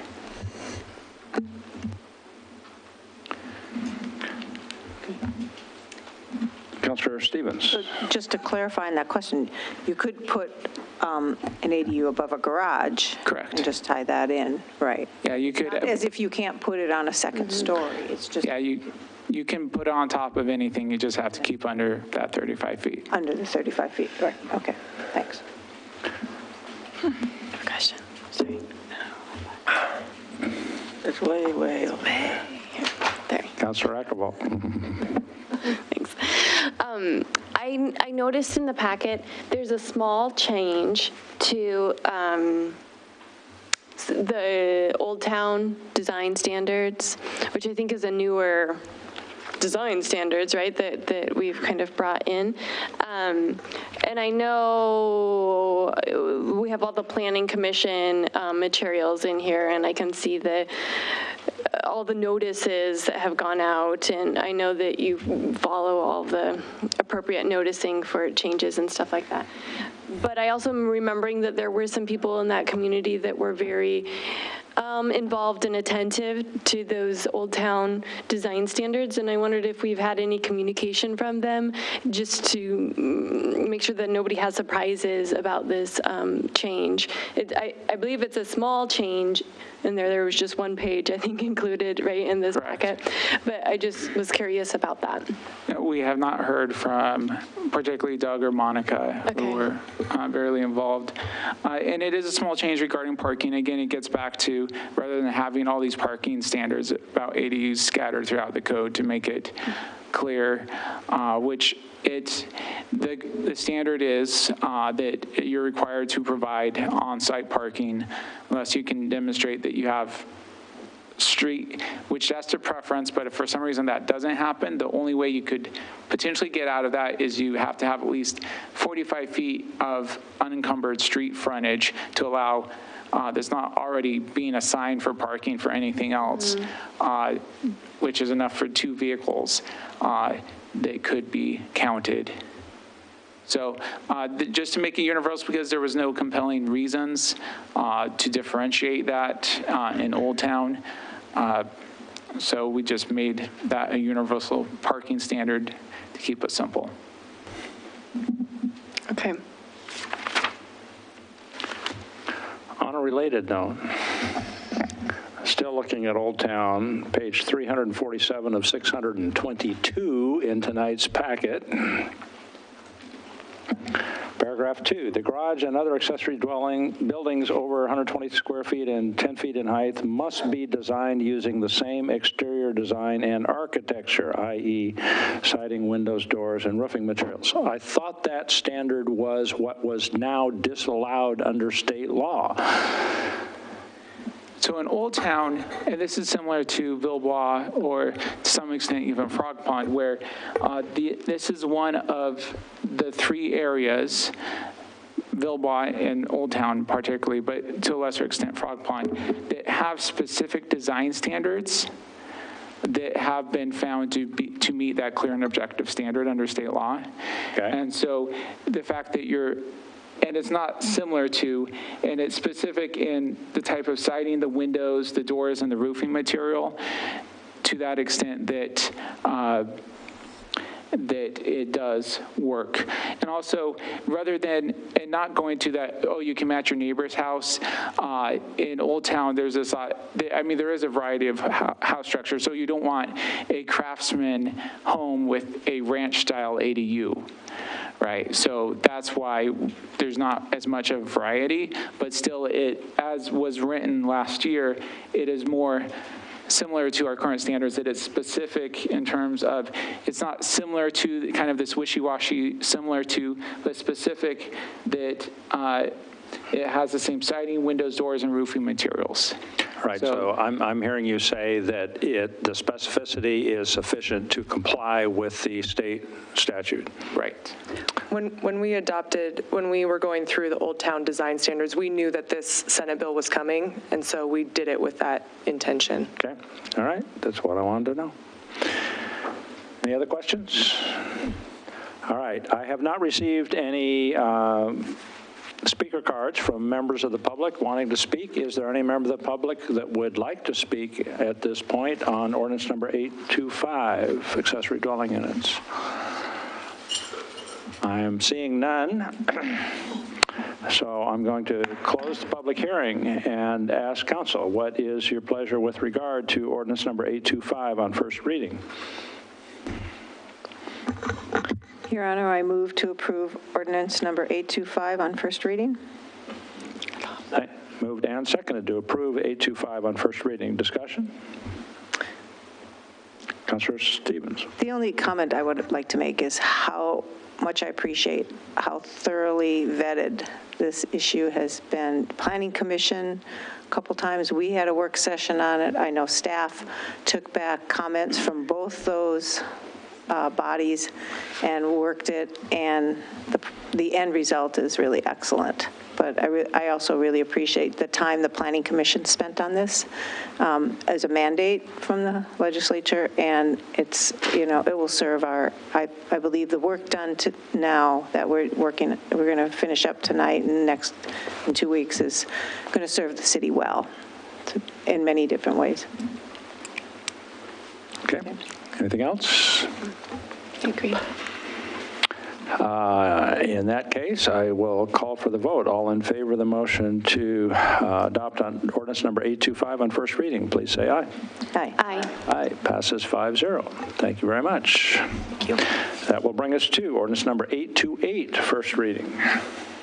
Ordinance number 828 on first reading, an ordinance of the City of Wilsonville amending the 2017 master plan for the inclusion of the program enhancement strategy.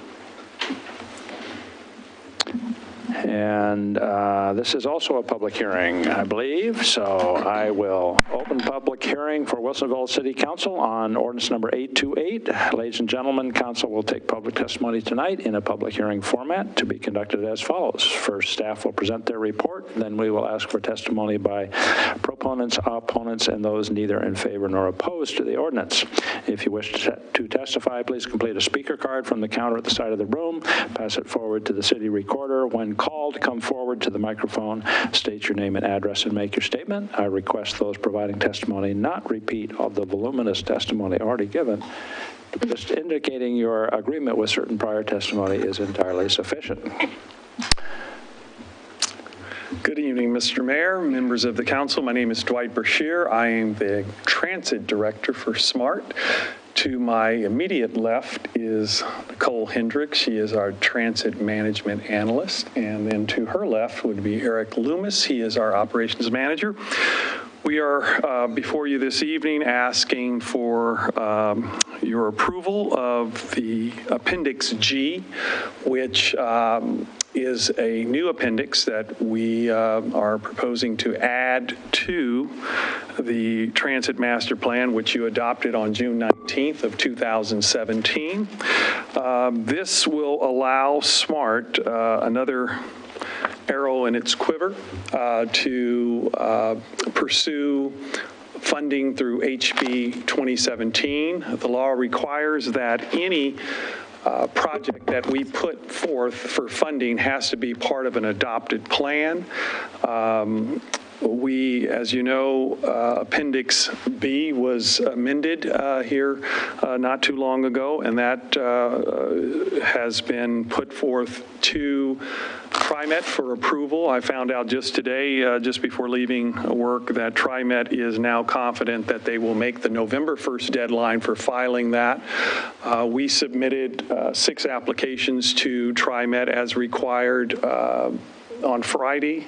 I submitted those, and come to find out we were the only ones that made that artificial deadline that TriMet set, and they have since have given everybody else a little bit more time. And we have actually helped, Eric was working with Clackamas County and Canby today to help them file their applications as well. So this is important to us moving forward so that we can look at other pots of money besides the formula funds. There's a discretionary pot and an intercommunity pot of money that will become available to us a little later than the formula funds, but still become available to us. And so we're looking to add this to our list of projects that we hope to be able to fund in the future.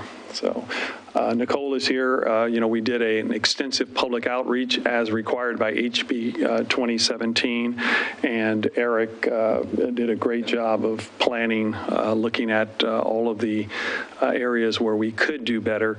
And I apologize to the council that we only received an 83. I was very disappointed in that.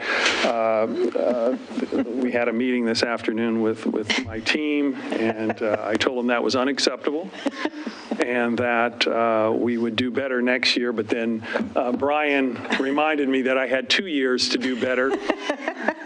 And so we're going to double our attempt to do better. But I congratulate Mike and Pat, the library and parks, for their very, very high scores. We're very jealous of them.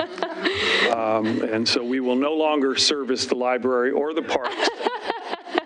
Because we believe that people are happy because we're taking them there, and we will no longer do that. So anyway, in all seriousness, this team has done an incredible job putting together these plans. I was at a meeting on Friday. I sit on an advisory committee for TriMet, and TriMet actually praised us and said that that SMART, as it relates to HB 2017, has hit the ball out of the park continuously, and we've just been meeting deadlines because we panicked, and because TriMet kind of has this, they keep moving the goalpost on us.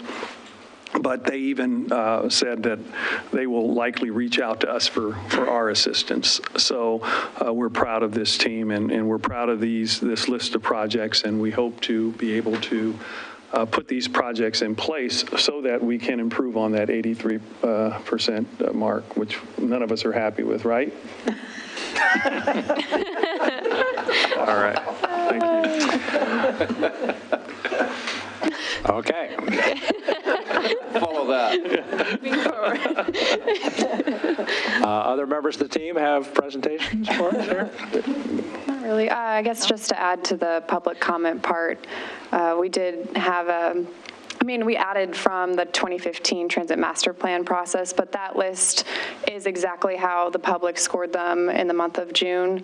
So it's nice to react to what people want. And yeah, I'm excited to implement these projects. Okay. Nothing else to add. All right. On that note. Did it say San Quentin? Wait a minute. So, Council, any questions for our SMART staff on ordinance number 828? Well done. All right. I have not received any speaker cards, but at this point, I would be happy for public input. Are there any members of the public that would like to speak? Going once, going twice. I'll close the public hearing. Council, what is your pleasure with regard to ordinance number 828 on first reading? Your Honor, I move to adopt ordinance number 828 on first reading. I'll second. Moved and seconded to adopt 828 on first reading. Discussion? Yep. Very good job. I would only say that we are proud of SMART too, and it's an interesting situation to be in when we're sort of leading the region on some of these things, and I think it speaks very well to the work you folks are doing, and also to the value that I think the community has on SMART, and we'll look forward to the continued work that you've now promised you're going to improve upon.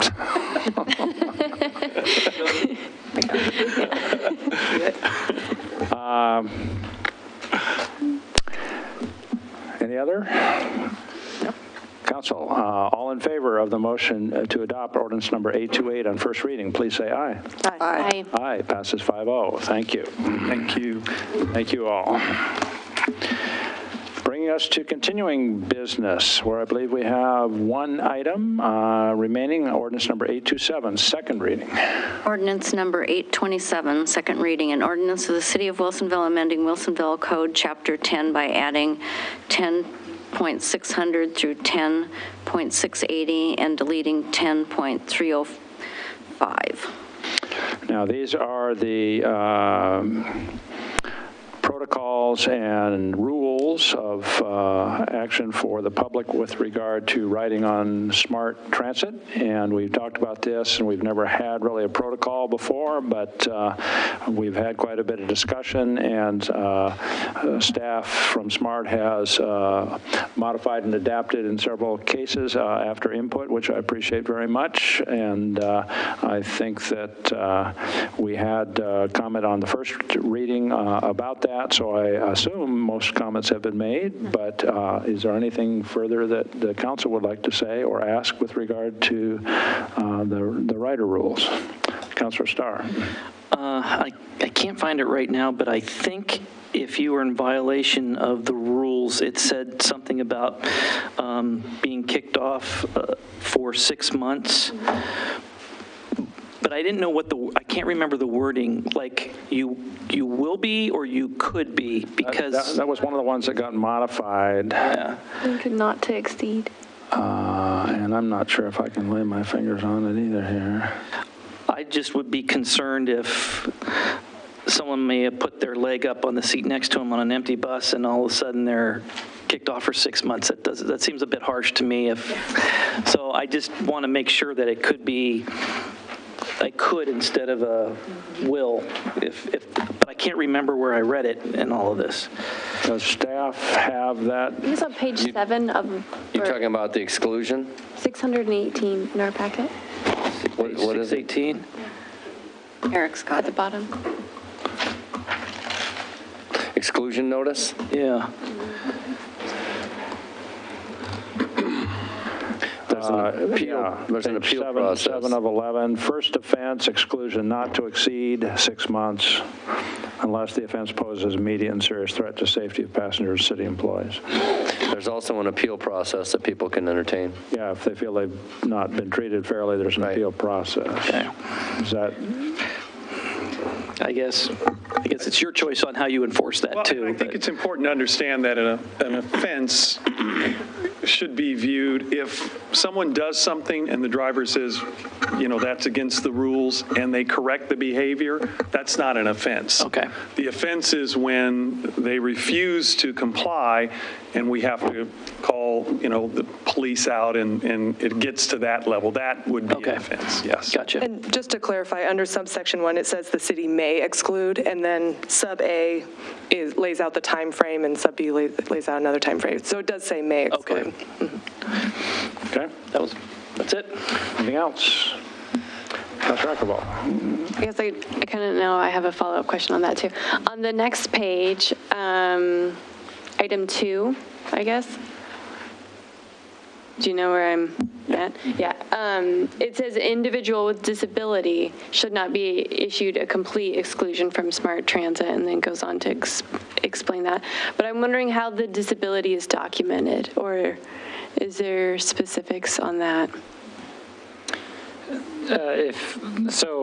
Kind of what we do in those situations, if it's a parent or if the customer brings it up to us that is an ADA situation, that's when ADA law kicks in, and there are certain restrictions where we can't exclude those passengers. So if it's something that we're unaware of, we would proceed as normal until that was brought to our attention. Okay, so but then like the documentation, I guess, of the disability would all fit under ADA?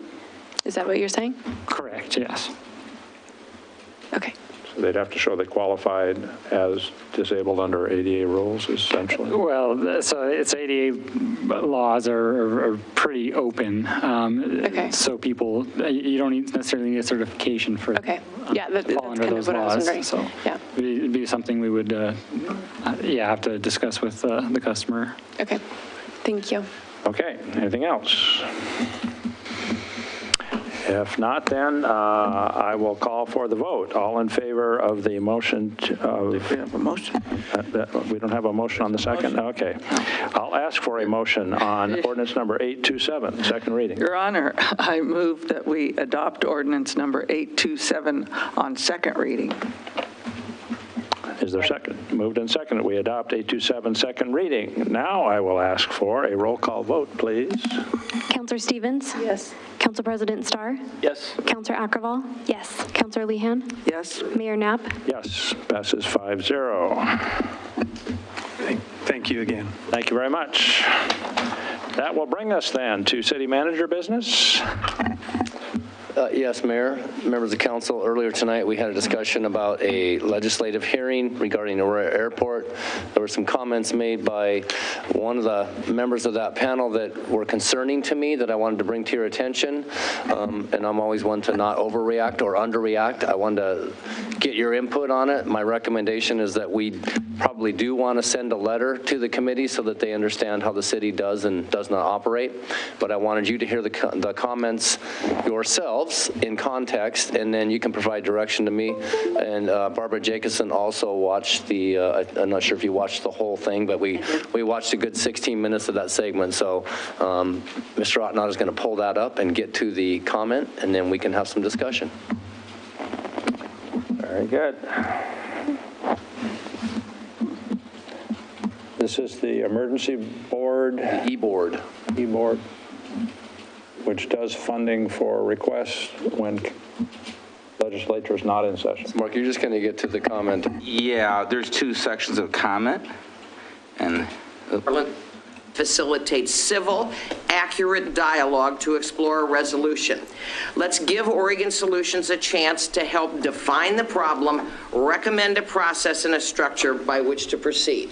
So with that preamble, colleagues, your General Government Subcommittee recommends that the Emergency Board defer action on the request to approve the submission of a federal grant application to the Federal Aviation Administration in the amount of $37 million for a runway extension project at the Aurora State Airport until our next meeting in December, with instructions that the agency coordinate with Oregon Solutions at Portland State.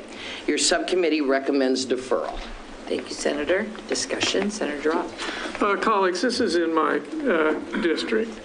It has been a bone of contention ever since I have been elected. And to be honest, I'm really fed up with it. And I'm fed up with this simple point. This is in Marion County. It's not in Clackamas County. It's not in the city of Wilsonville. This is in Marion County. Marion County commissioners have made this a priority. This is high-paying jobs. It takes pressure off Portland Airport because of the land requirements for some of these corporations that want to go in there. This is a very important thing for the northern part of Marion County, for the rural part of this state. And I'm really sick and tired of the city of Wilsonville, an executive session, which I believe to be totally illegal, have organized this, and they've hired a lobbyist, which I think is a misappropriation of funds, and I am totally fed up. Thank you, Senator. Further discussion? there's another segment here. Senator Winter.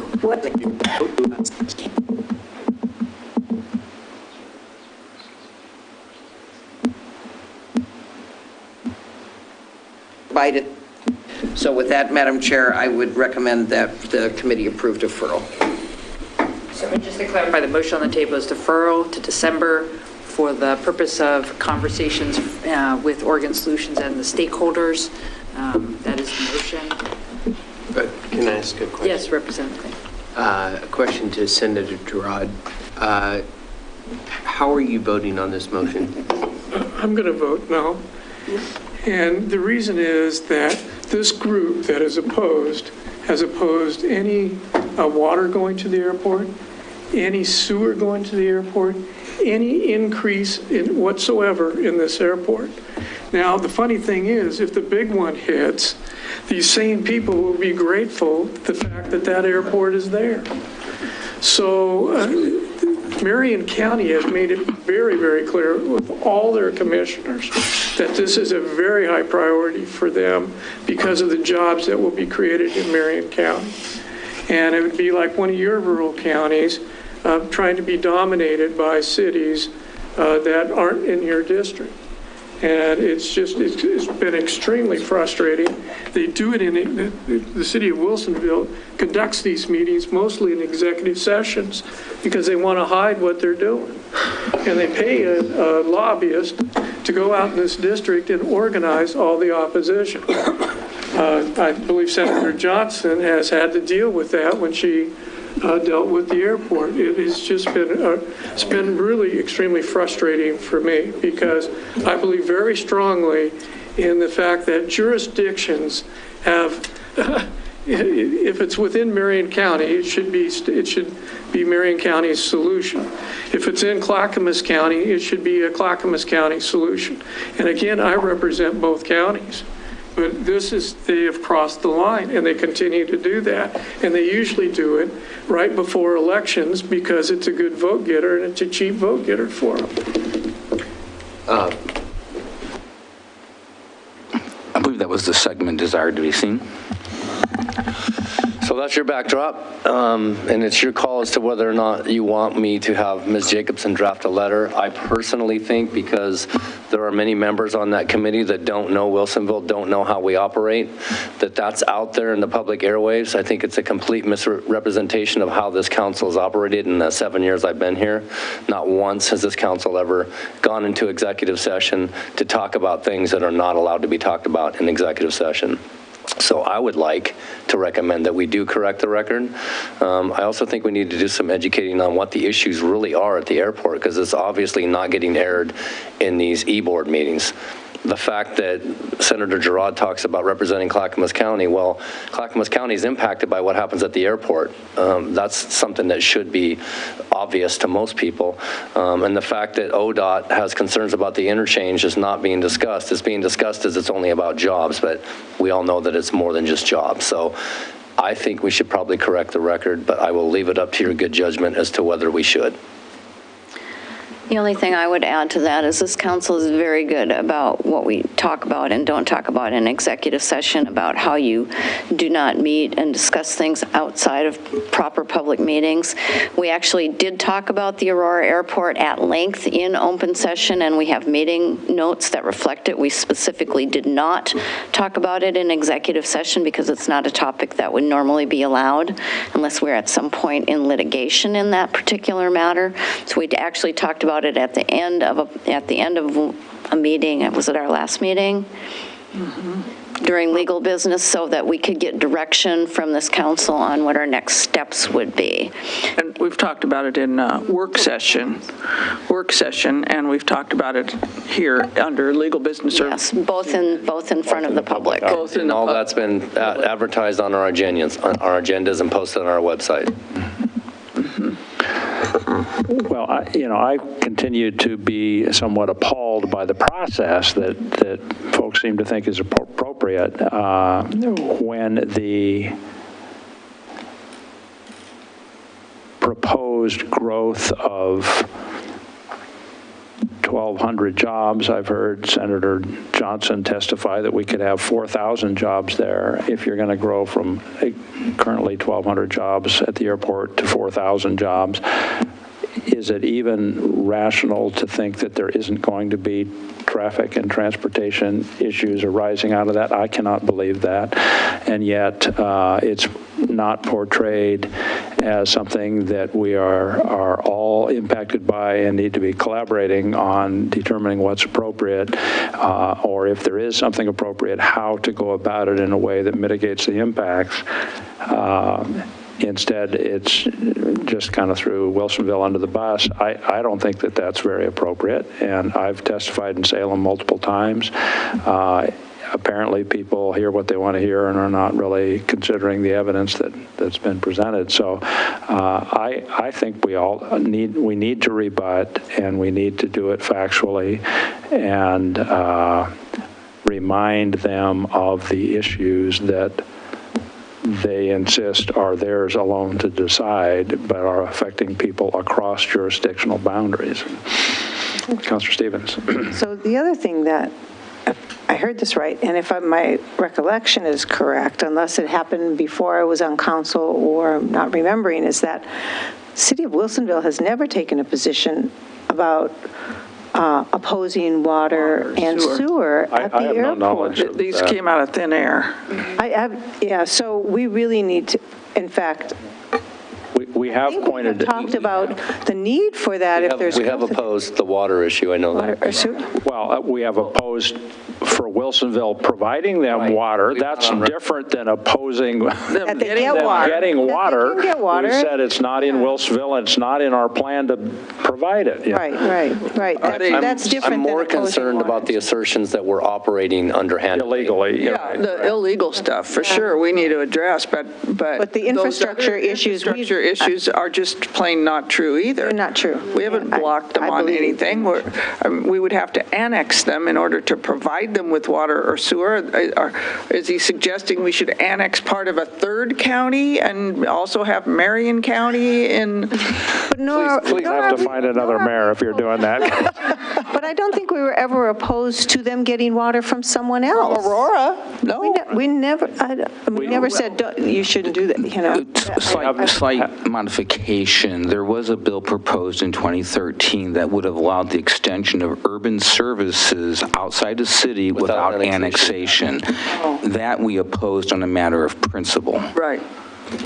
You never want to. You want municipal governance if you're going to. Yep, that Aurora could annex them and provide them water and sewer, but we can't be sending water and sewer, or we could annex them and provide water and sewer, but ODOT won't let us, because we can't get it across. They won't let us expand the service on the bridge. So we're obstructed by ODOT, even if we really wanted to annex them and they wanted to be annexed by us. Which is a stretch. But some city needs to annex them if they're going to have all these urban services. And it's not just water and sewer, it's also stormwater, it's streets, sidewalks, standards. I mean, just to meet the kinds of industrial development standards that every other city requires, whether it's Canby or Wilsonville or Aurora. So I'm hearing pretty much unanimous support from the council for correcting the record in a way that legal staff, believes is appropriate, along with we would like the mayor to sign that. Would everyone on council like to review that before it's submitted? And what is our timeline for submitting it? There'd be that's our own timeline. So I think we have some time, and I would think that to feel comfortable, everybody on council should look at it and have a discussion maybe at our next meeting. Mm-hmm. Or sooner. We can send it out as soon as it's in draft. So as soon as we get it in draft form to where we're good with it, we'll send it out. We'll give you sufficient time to look at it and provide any comments. If you have any questions, we can confer with you individually. Sounds good. Is that all right? Are we all on board with that? Councilor Starr? So just to make sure that I'm understanding what we do want to communicate. So number one is that we're not doing anything illegal in executive session, number one. Number two is we do want to encourage public testimony and the fact that things shouldn't be done in private, which is very much what he's accusing us of. Right. So, but to make the point that all we want is a chance to say what we want to say. Now, I might be different than the rest of the council, but after you get to all that point, if the decision's made in Marion County and we're not in Marion County, we lose to some degree, but we should have the right to at least be part of the process to speak to our concerns, because we're going to be greatly affected by what's going to happen. And as will 2,500 housing units that are in the city of Wilsonville called Charbonneau. Right. That's Wilsonville, and we need to advocate for their interests. Exactly. And I would say it's 24,000 residents in Wilsonville who are impacted by Interstate 5. Right, who can't even get to the bridge, let alone cross the bridge. Yeah, because... So I bring up those three. Are there any other I would add points? that the inference that somehow the city is misappropriating funds because we have a lobbyist is laughable to me. Right. Because we have to follow Oregon budget law, one, and number two, I don't know of any city in the Portland region that doesn't have some level of lobbying going on, and especially in the Portland region. So we're not unique in the fact that we have a lobbyist. We did not hire Mr.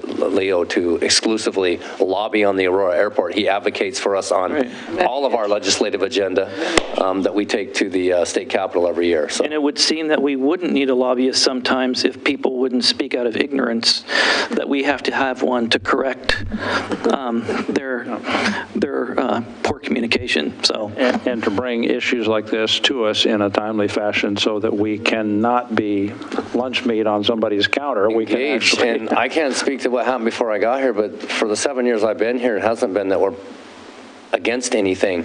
What we want is a fair, open, and transparent process where everybody's heard.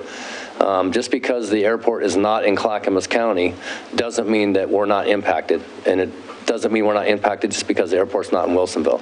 I might feel a little more strongly than in your statement there, because Mr. Swickard sat at that dais there and told us when they put in the tower, they would direct planes in from the east and west instead of coming over the city. And in fact, that's not happening.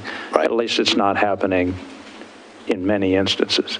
I'm just speaking in terms of our communication as a staff. We have been consistent, in fact, that we just want a process where everybody's at the table and all the issues are being aired so that everybody can consider those issues. I understand that there may be other issues at play as well. Yeah. All right. So, but we're not in a time crunch. I mean, we can take a little time to. Yes. All right. Okay. So if we actually had that, I mean, if council should have a vote, we could actually have a vote at next council on the 15th, and that, I mean, if you wanted a formal action, or meeting, or we can. Just say. I don't know. Giving me the direction. If you motion and second that you can all say we're good with it. You could give a motion and a second that you're authorizing the city manager, city attorney to draft a letter subject to review and comment by city council. So we would take that action now would enable us to not wait to formally do something on the 15th. Yeah. And you're authorizing the mayor to sign it once everybody's had a chance to review it. You want to make a motion? Make a motion. And you can even say as the city manager stated, so nobody has to repeat what I just said. I'll make a motion as the city manager stated. Second. Moved and seconded that we communicate in the method and with the reviews as indicated by city manager on the Aurora Airport expansion discussion. All in favor, please say aye. Aye. Aye. Passes 5-0. All right. There you go. I have nothing else. Any other legal? Covers legal. Nothing other legal? All right. I think we're about done for tonight then. So I will declare us adjourned at 9:19. Thank you very much.